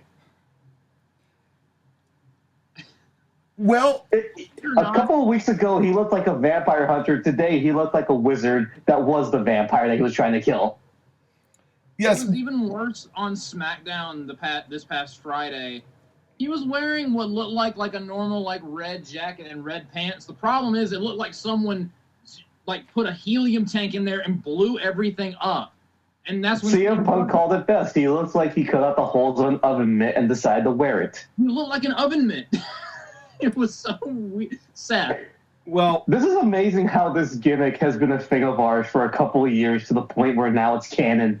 He won't stop doing it. They've leaned into it so hard with him, and I don't mind anymore. I genuinely don't care anymore because it's like a game at this point. What could he walk out in next? Well, it's not only that, but also because a lot of the angles that he does on television, he's just being serious, right? So if he wants to be ridiculous on a PLE, fine.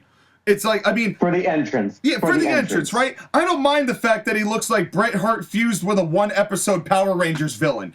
This is... that's fine. I'm cool with that. And when he gets big and he loses to Megazord, that's cool too. I don't mind. But it was, they started off in this. CM Punk kept trying to put the light that fell when they slammed into his pod back up all night. That was hysterical. That was so funny. And the crowd was cheering for CM Punk to fix it. They were chanting, "Fix the light! Fix the light!" And when he did, they popped. And then when it fell, because Drew McIntyre kept running him into the pod, it's like, "Aw." Yeah, I know. He turns around, he's like, "I don't know what you want me to do." I tried. Yeah. It was, that was really good. And then Drew McIntyre did an incredibly nice tilt-a-whirl backbreaker. Yes, he did. And then we get a very interesting spot that I've never seen before, I don't think, where Drew exposes the steel behind the turnbuckle pad and slingshots Seth's throat into that metal. I've seen that happen once, and I can't remember who did it, but someone did that to Bobby Roode. On SmackDown several years ago. Huh. I can't remember who did it. Yeah. But it still looked nice. It still looked gnarly. Oh, totally. And Seth sold it great. And Damian Rodriguez came in third. Okay, that's too hard. I know.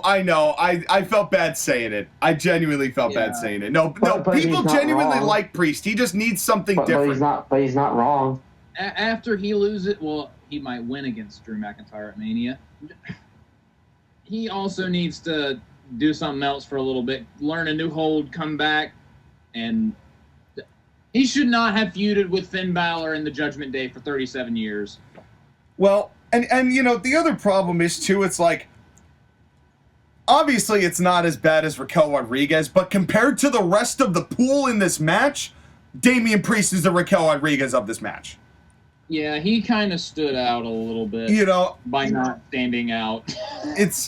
And I'm sorry. I like Damien. I do. Me too. I Me too. really do. I feel bad saying that, but he needs something else. But again, let's just call it for what he is. He was a world heavyweight champion from 2010 to 2015. Kind of. I see what you're saying. Remember when the World Heavyweight Championship was that mid-card world title belt? Even though everybody knew it was the world title and said it was a world title, it was treated like a super intercontinental championship, especially when like Jack Swagger had the belts. Oh, Jack Swagger pinned Randy Orton at Extreme Rules 2010. Never forget. For a hot cup of coffee until he got caught smoking weed with it. And that's what Damian Priest feels like. He feels like one of those champions. Yeah, no, you're not wrong. You're not wrong, Skyler. He's the obligatory, this is a multi-man match. We have to put one mid-carder in here. Yeah. Well, and John Cena comes in, he hits his greatest hits on everybody, and everybody's smiling, including Cena. That will not last. Damian Priest backslides Drew and gets the pin, and I'm like, oh, fuck, we are getting this match. Okay, especially after Drew McIntyre got rid of Damian Priest, basically.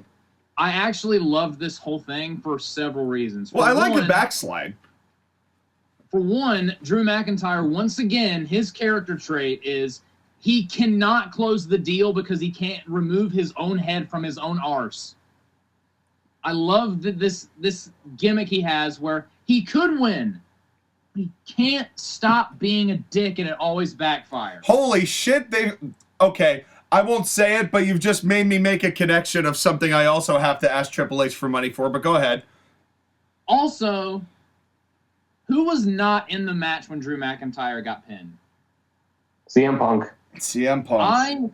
I love that they didn't even have Punk in the match yet, and Drew was already gone. I love that they're doing that they are putting as much distance between them as possible. It's smart. While still involving them in things like promo battles, because they did have a history. They do exist. It's just that they're doing their best not to touch each other. Yeah, and I think it's very, very, very smart. Agreed.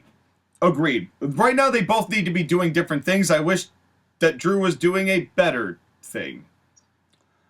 That was, and I was just about to say, the only problem I have with this is Drew McIntyre and Damian Priest is not exactly what I would call WrestleMania caliber, and Drew deserves better.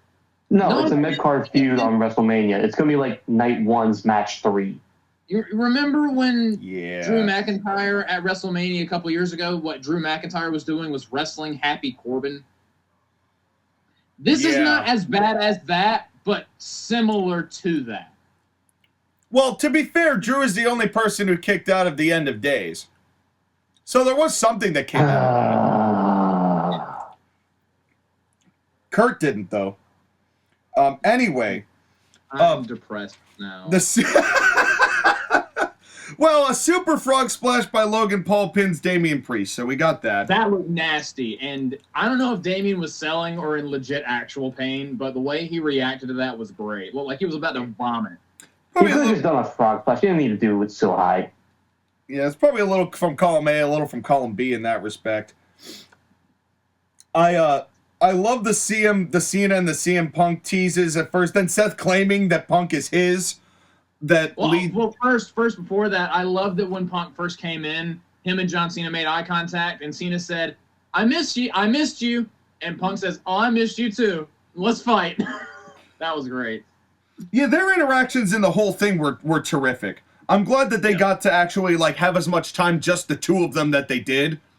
It was magical. You know, they could make it if they tried, just the two of them. But I'm sorry. Anyway, I can't stop it, folks. But anyway, the Logan Paul does the double clothesline, which looks awesome. But the go to sleep pins Logan Paul at the end, which was nice. I have one criticism of the crowd and the commentary. Go on. The whole thing with Punk and Logan Paul is this past Monday night on Raw, Logan Paul slapped CM Punk in the face. Logan Paul goes for the buckshot that always looks better than hangnails. Punk twists out of it like he's going for the neck breaker, and he returns the slap. He gets a receipt for the slap. Does not register with the crowd nor the commentary. And I'm just like, really, guys? That was the whole reason why you did this bit, and now no one's going to acknowledge it other than CM Punk, Logan Paul, and me. And then he gives him to go to sleep in 10. And the weeping AEW fans. Yeah. Okay, I'm just. But yeah. Next year. Read them and weep. Yeah. Cook and feed. Even the AEW references are lost on the WWE fans. That's just justice. Yeah. That is justice. But then we get a, I love right after that, CM Punk as Logan Paul is laying there, pantomime's burying them with a shovel. Yeah. He said he was going to do it on Raw when he was yelling at him during their promo. He said, I'm going to bury you. And then he did. And you know how many AEW marks are like, you see, this is why CM Punk is the worst ever. It's because of that. You know, and they probably thought that he did it for real because they get ironically worked when they think they're smart. Okay, but can we move on to the next thing? The heart attack that Skylar is desperately waiting to happen. So CM Punk and Cena and Rollins are left. They do a little bit of fit of whatever. And then it ends up being like Cena and Punk, and they do the thing where they do the handshake and the hug, right? And then they start fighting each other, and the crowd is all in on this. And then Seth Rollins gets involved because, you know, he has to be a dick or whatever. Well, all right, real quick. Well, you're glossing over quite a lot, sir. I'm trying to finish this review in time so that way I can go get dinner so my mom ain't angry at me. Well, before you go get dinner. M1. CM Punk and John Cena turning back the hands of time. I was like, what year is this? They have not missed a step. It was weird, but it was amazing watching them go. They have once in a generation chemistry. Oh, 100%. Like, the chemistry that they have is unreal. And, you know, and then Cena hits the STF, which the first one sucked. Oh, God, that STF. There was so much daylight through it. Neil deGrasse Tyson was inside explaining. That's right. Neil deGrasse Tyson was talking down to somebody about the space in between the hands and the head.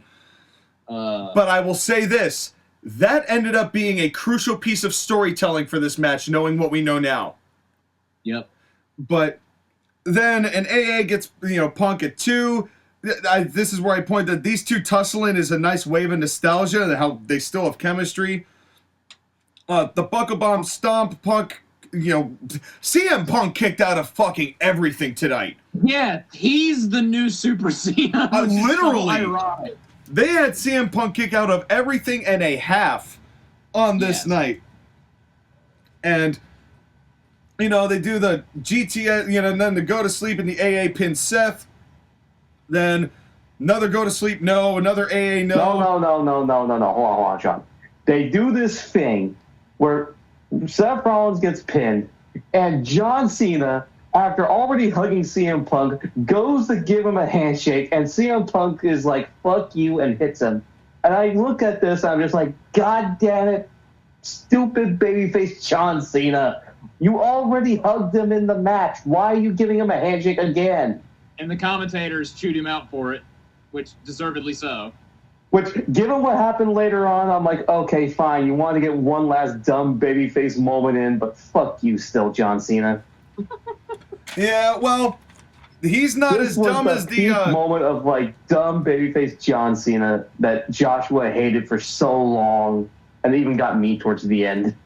Well, I wish that the competency level was not parallel with the guy who was shooting the camera angle where it was very clear that the door was open long after Seth was eliminated, which is usually telegraphing that shit's still gonna go down. Yeah. And so that's on Mr. Fitting there. Yeah. But that's how I kind of knew that like where they were heading with at least the result of this, because Punk is slowly I forget how he gets to the point where he's on the bottom rope. Him and John have a bunch of like different moves that they try to counter each other with their finishers, and then Punk eventually hits a go to sleep, but the problem is that he's tired, so he hangs over the ropes. And that's when Seth gets him with the stomp. John was trying to put him in the STF, and Punk kicked him off, but his head was in between the ropes. Yes, that's what it was. And then when Seth hit that, and then John Cena, his eyes lit up like he was a kid on Christmas. That he had the opportunity, pulls him back for the STF, but this was not the STF you have seen of 20 years. This was a William Regal, I'm gonna choke you out STF. Yes. This was an STF. And when this, and also first off, Mazel Tov to Seth Rollins, who was outside the ring screaming, "Die! Die!"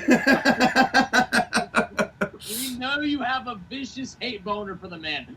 You need to calm down. You're going to. It's like the petty boy king from Game of Thrones looking at his enemy like, "Die, you son of a bitch, die!" Yeah, literally. But the fact that John Cena won this way, I was like, did he just cheat to win?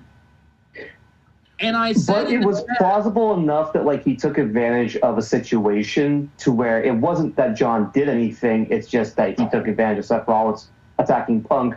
And you could plausibly spin that off into that feud. Yeah. Yeah, I agree with Sky. There was reasonable doubt, right? Like I genuinely wasn't like, oh, that was, he was capitalizing on a heel. It's just like, this is his last shot. This is the time to get his shot. So, babyface or not. Thinking of the Seth Rollins and CM Punk are going to have a feud at Mania thing. That wasn't the thing of John Cena is taking advantage of something. That's the way I took it. Right. And also because it made me think of when CM Punk turned heel in 2012, when he basically did something very similar when Big Show punched John Cena and knocked him out. And instead of helping John, he took advantage and tried to pin him. And funnily enough, The Rock was also involved with that. So a nice little parallel there. Well, and I was really invested when Cena won because I thought where they were heading with this was that now Cody's decision was a lot less secure. Because now here comes John Cena, and John Cena is a guy who, no matter what his losing streak has been, is still John Cena. And Cody, in his desperation, and because he had started to really love the taste of power that came with his belt, was going to slowly, he would maybe say no now, but the conversation over the next several weeks would eventually lead to where Cody turned and went on a vicious streak and accepted The Rock's offer ultimately at WrestleMania. That's not where they went with this. No. I honestly... I would arguably say they made a better choice. Honestly, the second John Cena, like his eyes lit up and he took advantage, I knew that he was going to make Punk pass out, and I was like, oh my God, they might actually turn him heel. That's where my brain started going. But before we get to the main event with your boy Dwayne, this chamber match was fantastic. This was a great chamber. I enjoyed it. Past the ancillary characters that didn't matter. I would say even they held up their end of the bargain. I loved this entire match. I thought this was better than the women's match, and the women's match was really good. I thought this was a fantastic match from start to finish. Yeah, I didn't really zone out halfway through the way I did with the women's match. It's like I feel like the men kept me all involved enough at enough times, and it was very well paced throughout the whole thing. Who came in, what they did, even though it sounded like they were rolling a Beyblade every time that somebody entered. Yeah. But in any case, they have to find a new sound effect every year. They can't decide on one. I know. But after this match ended, the words I put on my paper were, "This is going to be a bigger angle than I thought, methinks." And I did not realize how accurate that statement was going to be. The fact that they immediately went to Cody coming out, I was like, oh, something's about to happen. Something's about to go down. Now, see, I suspected that. I suspected that whoever the chamber winner was going to be involved in this angle. It made sense with how they laid it out, right? But not like that. Not like this. And honestly, my brain was like, the whole time that Cody was coming out, and The Rock and his best friend Travis Scott, who was also there for some reason. Yeah, well, okay, before you continue, let's talk about that for a second. Well, do we have to? Yes. Finish my thought. Let me finish my thought. The longer, like, was like, is John Cena still in the ring? The longer I noticed that John Cena was still in the ring, the more I was like, oh my God, they're actually going to do it. But continue with what you were saying. Well, yeah, I really never felt that. I genuinely never thought it. I think maybe just because of the conditioning of my brain of the past 20 years, like, there's no point to that. They'd rather do something interesting with Cody, and that was not what happened. But let's talk about Travis Scott. Because The Rock comes down with this guy, and they make some sort of mashup theme. Don't do that. Don't do that. Just have The Rock come out with... If you're going to have Travis Scott, just have Travis Scott come out to The Rock's theme. Hey, Sean, guess what? Veen! I know. Veen! I hate that song so much. The song is rough. The song is rough. Going from Poppy and her awesome song, New Way Out, at this show, to that at Mania makes me sad. Yeah, it ain't great.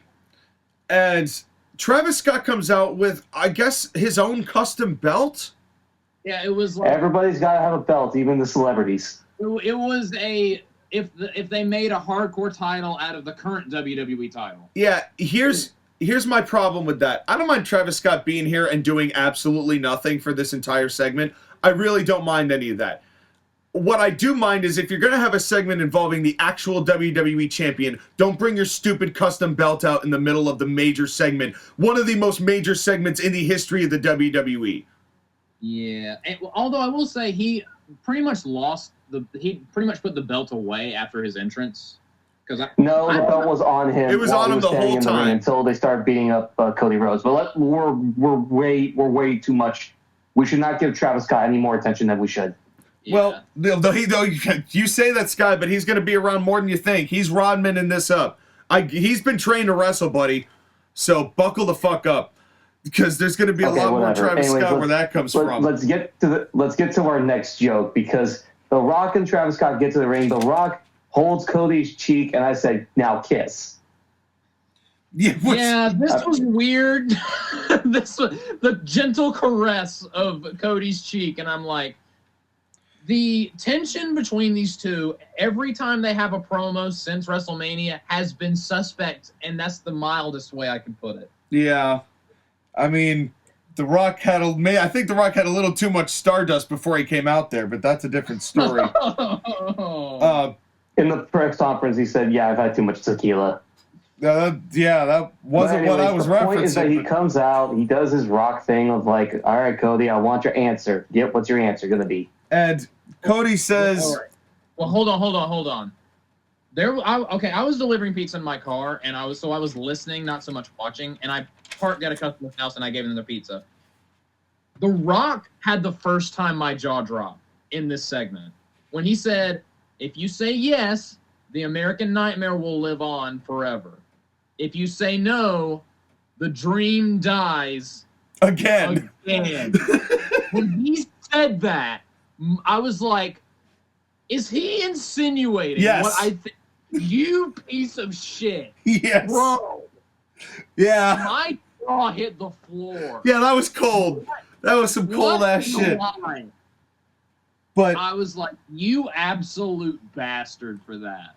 You know, yeah, that was what. And then Cody's like, "I want it all.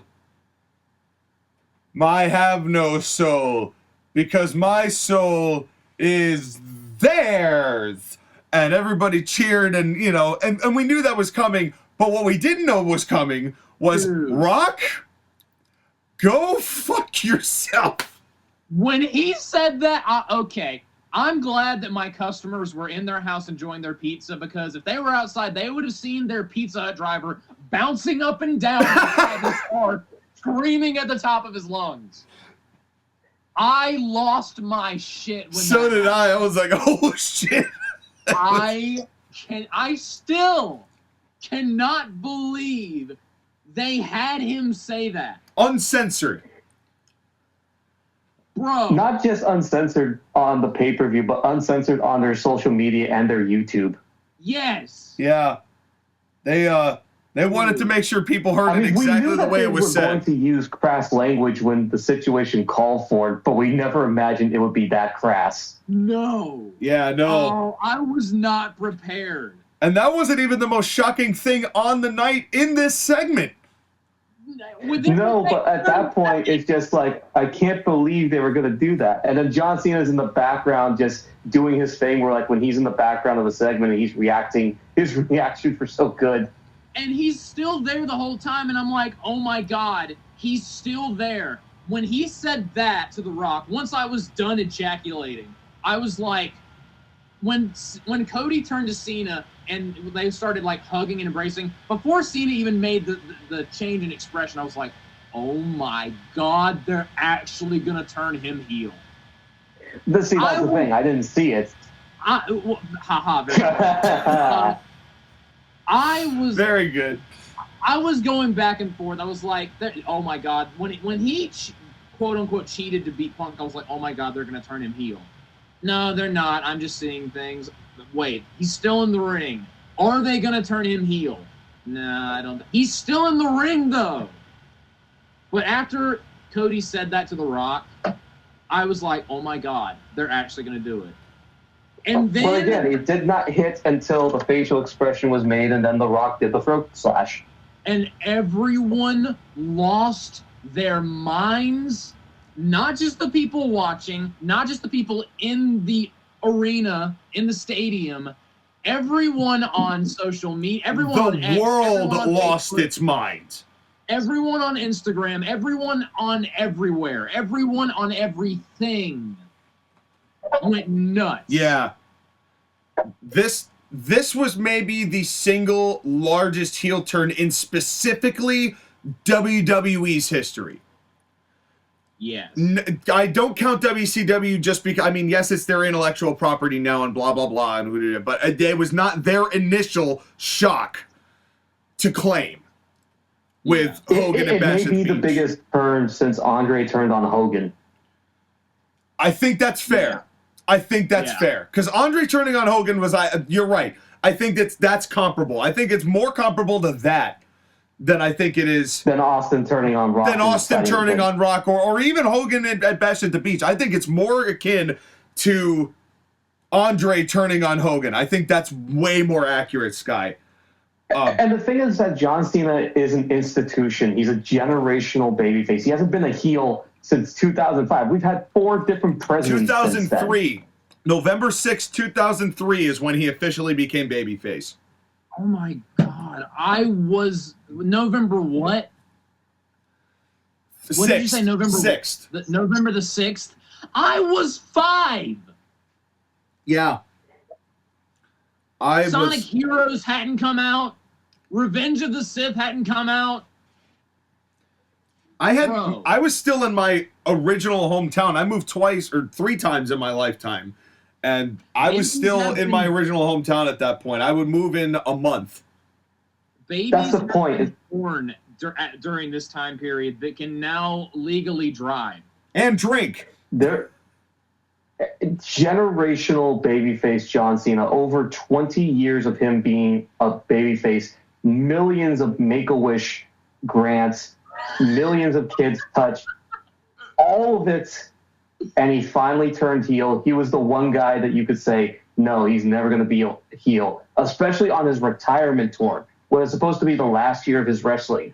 And who knows, maybe he'll go back on that and say, yeah, I'm not retiring. Fuck you guys. I'm going to keep doing it as long as I want to. Honestly, I'd be fine with that. Well, that would be a dick move.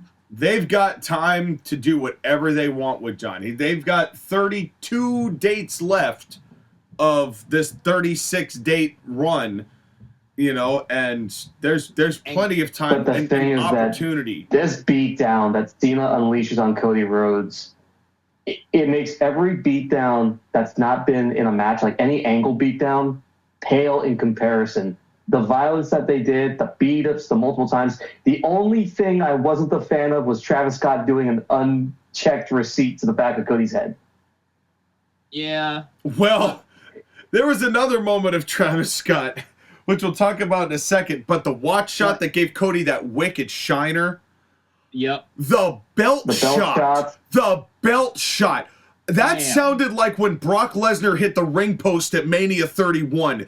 You heard a definitive ping of Cody's skull hitting metal.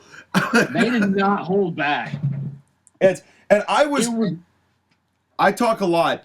My jaw, I literally just had my hand over my agape mouth during this entire thing. I could not say a word until Travis Scott, as John Cena has Cody down, as Travis Scott lifts up Cody's head and keeps lifting him up and keeps lifting him up to the point where Cody's gonna snap in half, and John Cena just gently takes Cody's head and just pushes him back down to the mat going, no, no, no, no, no, we're gonna not kill Cody Rhodes today, we're gonna just do this beatdown, or you just leave this to us. And no, and the way that John Cena covered for is that he put his knee right on the back of Cody's head. Yeah. And there's one thing we haven't brought up yet that I'm about to bring up that made this even better for me personally. Michael Cole. For the past, I don't know, 10, 11, 12, 13 years. Well, it's been especially the last 3 or 4. Whenever John Cena is mentioned, Michael Cole does nothing but fondle John Cena's balls for minutes upon minutes upon minutes. I was literally complaining about it in our group chat during the show. Michael Cole giving John Cena the most epic blowjob of all time. Just for this to happen. And I was like, 1, Michael Cole, you deserve this for being so annoying. 2, Michael Cole started swearing. That made me start laughing and getting into this even more. That was another piece that just made this so perfect. And then Wade Barrett calling out Michael Cole for it, saying, that's your boy. That's the guy you like, right? Dude, during the whole show, he was like, man, you got that chapstick, Michael Cole, when he was slobbering all over the scene. And then Michael Cole was like, well, I remember when John Cena beat this pitiful little group called Nexus. And Wade Barrett was like, you didn't have to go there, man. Yeah. That was funny. Now, Wade is very coy when he makes these jokes. They're subtle, but they're funny. He's very Wade good Barrett's at that. My favorite. But Wade is my favorite commentator. But they do this. Cena steps on Cody's face. Cody gets tons of juice. Mm-hmm. You know, The Rock has ultimately won the war here. And John Cena's just soulless, stone-faced look with his big Fred Flintstone eyebrows and his bald spot on the back, you know, but it was perfect. It was like, it was exactly what it was perfect. It was absolutely perfect, down to the last detail on Travis Scott. And all right, Homelander, calm down. But it really, for what this, we all expected or wanted out of a John Cena heel turn for so many years, and that's really, I think, I mean, I was talking to Josh again before the show. I was in a daze the whole day afterwards. Oh, me too. Just like, is this real? Did this really happen? Like, because for so many years, a generation of wrestling fans left professional wrestling because of John Cena's babyface reign. And it wasn't John Cena's fault. It was a byproduct of the guy that was fruity pebbling him up. Mm-hmm. It wasn't on John. As much as people wanted to blame John and boo him at the same time that he was getting cheered, it wasn't about them. It wasn't about John. That was all Vince McMahon. And that was the way he did it. And they rejected it even further when Vince tried to do it with Roman. And look what's happened to both of these individuals. But John was the guy who never turned heel, but it got to the point where all of us were like, okay, fine. You know what, John? We respect your morals. You've stuck it out for this long. Like, you've earned our respect for what you are as an entity. And just as the fans have started to just completely unilaterally cheer him for him, this. Yeah. And to show this is another indicator, just like Punk coming back was, just like Cody winning at WrestleMania was, this is a further cementation that this is a different administration.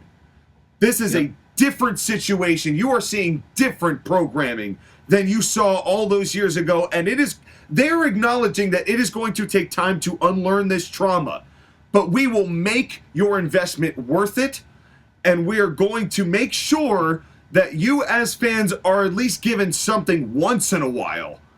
Yeah. And just the historical significance of the moment, especially considering that it's gotten like over 100 million views all over the place in just 48 hours. It's up to 200 million after 24 hours. Look at that. Damn. That's insane. Damn. That's insane. You know, this is monumental. That is actually insane. That puts the mental in monumental. Well, and think about this. What must Vince McMahon be thinking, seeing everything that he stood for undone and it doing record business? Get punished. Yes. Is what I have to say about that. Nicer than what I was going to say. I was going to say get fucked. Yeah. But here's go fuck yourself, Vince McMahon. Yeah, literally. Hey, Vince, go fuck yourself. Literally. Well, anyway, on that note, Sean, Skylar, we've known each other a long time. We have.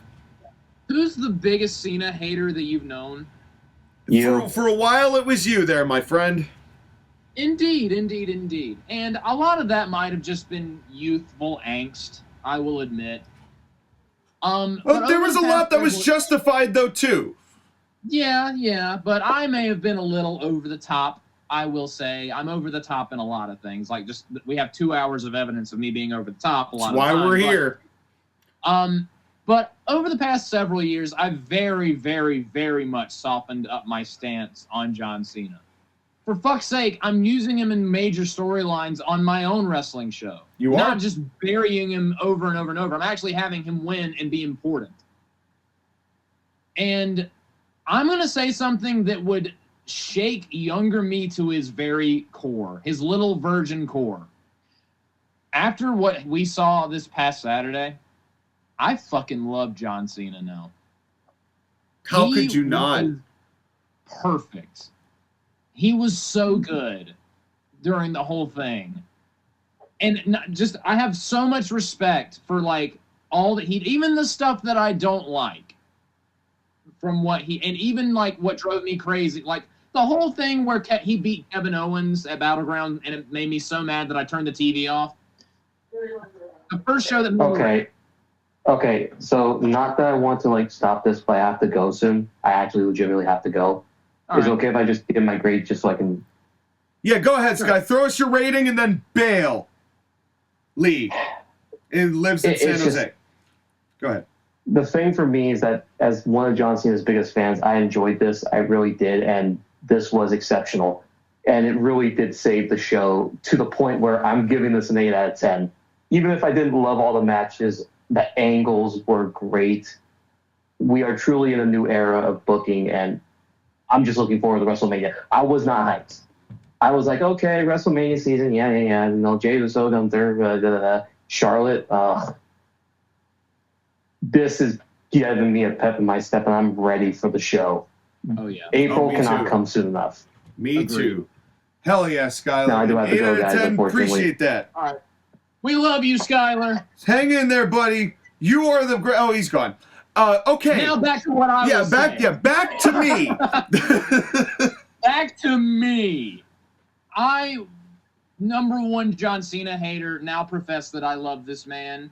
That would my younger me wants to find my address, which, dipshit, it's the same address. I haven't gone anywhere. What the fuck are you doing? This was amazing. And I have a lot of respect for John Cena, despite the fact that I wanted to murder him a decade ago. Like that, so much has changed. I've grown up, I've matured, allegedly, and just this so great. He was so perfect in this. I cannot wait for this. I guess we're gonna go ahead and get into our final grade and our overall conclusion of the show. Which do you care if I go ahead and go and you go last? Yeah, no, absolutely Absolutely. And just to kind of, before you do, just on your statement there, the thing is that during those years, we all had to just accept this is who John Cena was. Mm-hmm. This is gonna be the guy. It's the same exact guy. It's a different shirt. It's the same shit over and over and over. All the people that have potential, fuck you. Does not matter. John Cena matters. And we just had to just accept that. No matter what, because Vince was going to do what Vince wanted to do. Mm-hmm. Well, what was the phrase, Sean? What was the phrase? Cena wins, LOL. LOL. And which is what makes me interested, because we had a Charlotte wins LOL too, which makes me think that match might be more interesting at WrestleMania than one might suspect. But anyway, back to this point, no one, I don't care what people say that they saw it coming. No, you didn't. No, you fucking didn't. Nobody. I'm not gonna say that I saw it coming, but I will say I had my suspicions, but I didn't believe they were gonna do it. Right. Well, that's what I mean. In their heart of hearts, no one could possibly say, "Oh, they're turning him this turn. This is what's gonna happen." I know this is what's gonna happen. If you would have said, Joshua, what's the odds of John Cena going heel? Like 36 hours ago, I would have been like, I mean, it's possible, but I doubt it. Yeah. I literally watched a video about it, and I commented on that video. It would be cool if it happened, but I doubt it. Yeah. And because everybody would doubt it, because what reason would you have to believe that John had any reason to do this in his last year? Like, why would you do that? I mean, you've just had a whole career of this. John is doing this anyway because he has a year left and he wanted to do this, and the balls of Triple H and The Rock, if he truly deserves the credit for it, which I'm sure he does, don't tell him that. He doesn't need me to tell him. He knows plenty himself. He'll tell us. But this is true. But this took a huge amount of balls to do. Dude, it took titanium nuts for them to have Cody say fuck on TV. Yeah. This was a huge, huge moment in professional wrestling history. This is up there with the streak ending. This is up there with Goldberg beating Brock Lesnar in 1 minute and 16 seconds, which, you know, say what you want about those two, but that was a pretty shocking fucking moment. This tops some of the wildest moments in WWE history. And that covers a lot of territory. And to the point where I watched this, and as I was watching it, I was saying to myself, this is history right here. People are going to be saying 20, 30 years from now, I saw this happen live. I was in a random person that I've never met's driveway, and I saw it happen. You know, but it's going to be one of those kind of moments in wrestling. And they don't happen very often. And when you get to see them, it really puts a lot of validation to what we do. Let's get to the ratings of this show. For those on the TAP, that was a track change. I just killed Kate. Well, and now for all the people at CMP who now heard you say that, now they thank you for all of that. And now I may just have to keep all of that in. So, Josh, again, why don't you give us your rating now that my cover and kayfabe is completely blown? Joshua ruins everything. All right. This show is tremendous. I loved the women's chamber match. Think about that. Joshua Campbell, just said I loved the women's something on a wrestling show. I loved the women's chamber match. Well, I will say this, too, to Triple H's credit. It's not all the time, but it is happening more frequently with the women now than it used to. Well, yeah, because Sonya Deville doesn't work there anymore. She wasn't even the worst in that Rumble. Yeah. That being said, though, good luck. Yeah, in your future endeavors that don't involve the company Endeavor. The women's chamber match was the best they've ever done. Tag match existed, whatever. I had some issues with the unsanctioned match, but overall I enjoyed it, although I do think it could have been better. Could have been much better. The second that the men's chamber started to the finish line, I know it's a Zoomer thing and it's kind of cringe, but I'm going to say it anything. Cinema. It was absolute cinema. Yeah, totally. I Oh my god! I completely I'm so agree. mad that I did not get to watch this live in my house. If I did, I probably would have burned my house down. But this show was amazing. After the Royal Rumble, we were kind of like, I mean, we get why you did that, but that doesn't exactly make me excited for WrestleMania. You know what I'm saying? And that's kind of the feeling that's been everywhere. Is overlying the whole Mania season up to this point. yeah, like everyone's been like, I don't know, something's missing. Something's missing. Well, I am pleased to inform everyone that we found it. We fucking found it. Yeah. We found that secret sauce, man. We found the Krabby Patty secret formula. Yes, we sure did. This was incredible. I so badly want to watch Monday Night Raw. I'm probably going to stay up very late tonight so I can watch. After this show's over, I'm going to go to the store and destroy my kidneys a little more with another Monster Energy drink. Pray for me. Once again, this show was incredible. I'm going to go just a little bit higher than Skylar. I so badly want to give the show a 10 out of 10. I'm not going to because, again, the women's tag match was and the unsanctioned match had some issues. But, bro, this is the best thing they've done since WrestleMania 40. Backlash France was a little bit of competition, but that's all just because they were in France. I'm giving this show a 9 out of 10.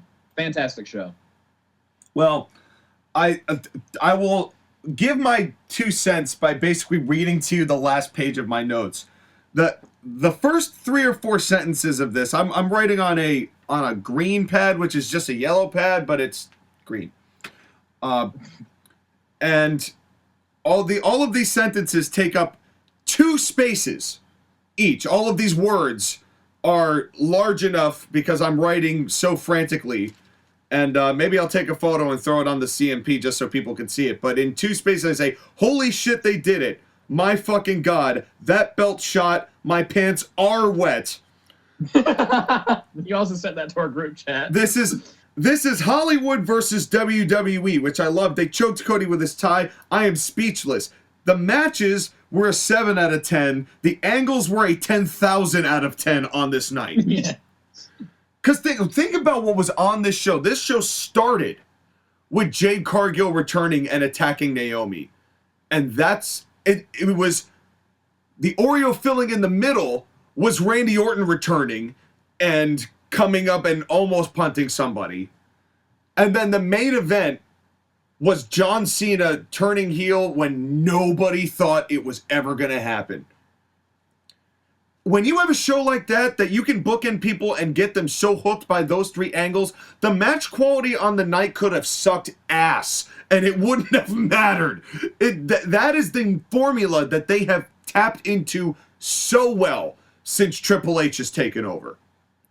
And it is incredible. And I have to say, they did the post-show angle, which was basically just Cody looking up, and you could see his nasty shiner, and people walking him to the back, and then that was the end of the show.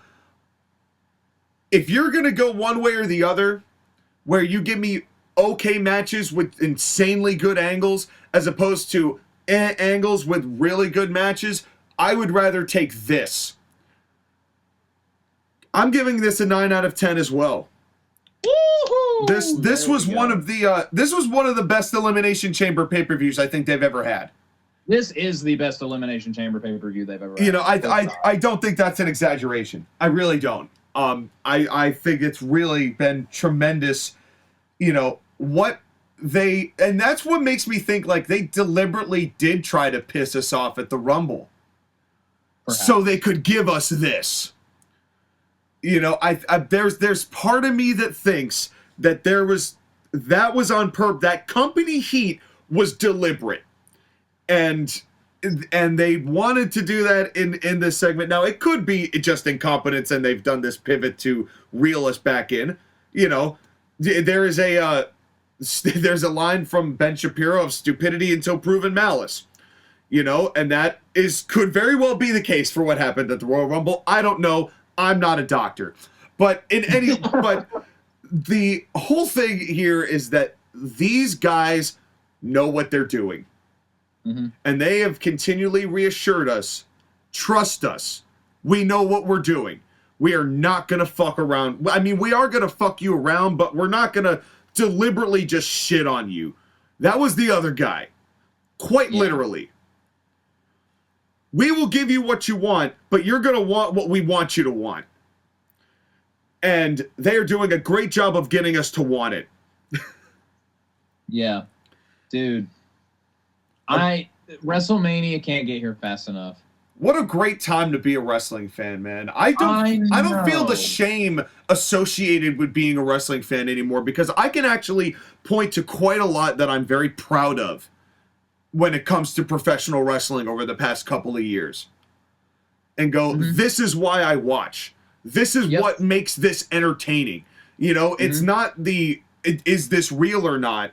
There is so much more to the layering of it. And I will have to say this, just to bookend this idea. There's this guy at my church who's developmentally disabled, the brother of one of the ministers, who is the sweetest human being on the planet. His name's Dennis. He's a big pro wrestling fan. And he very much likes who you're supposed to like and dislikes who you're not supposed, you know. He's in it the way that they want you to be in it. And I love talking to him about wrestling because it keeps what it's all really about in perspective, you know, because sometimes our markishness gets the better of us, you know, because of just who, you know, what we are and how long we've been doing this. When I saw him on Sunday, I'm like, dude, what happened on last night? He goes, oh, I don't know. I'm like, oh, you didn't watch? And he goes, no. I'm like, oh, then I'm not going to spoil it for you. You're going to get hurt, but I'm not going to spoil it for you.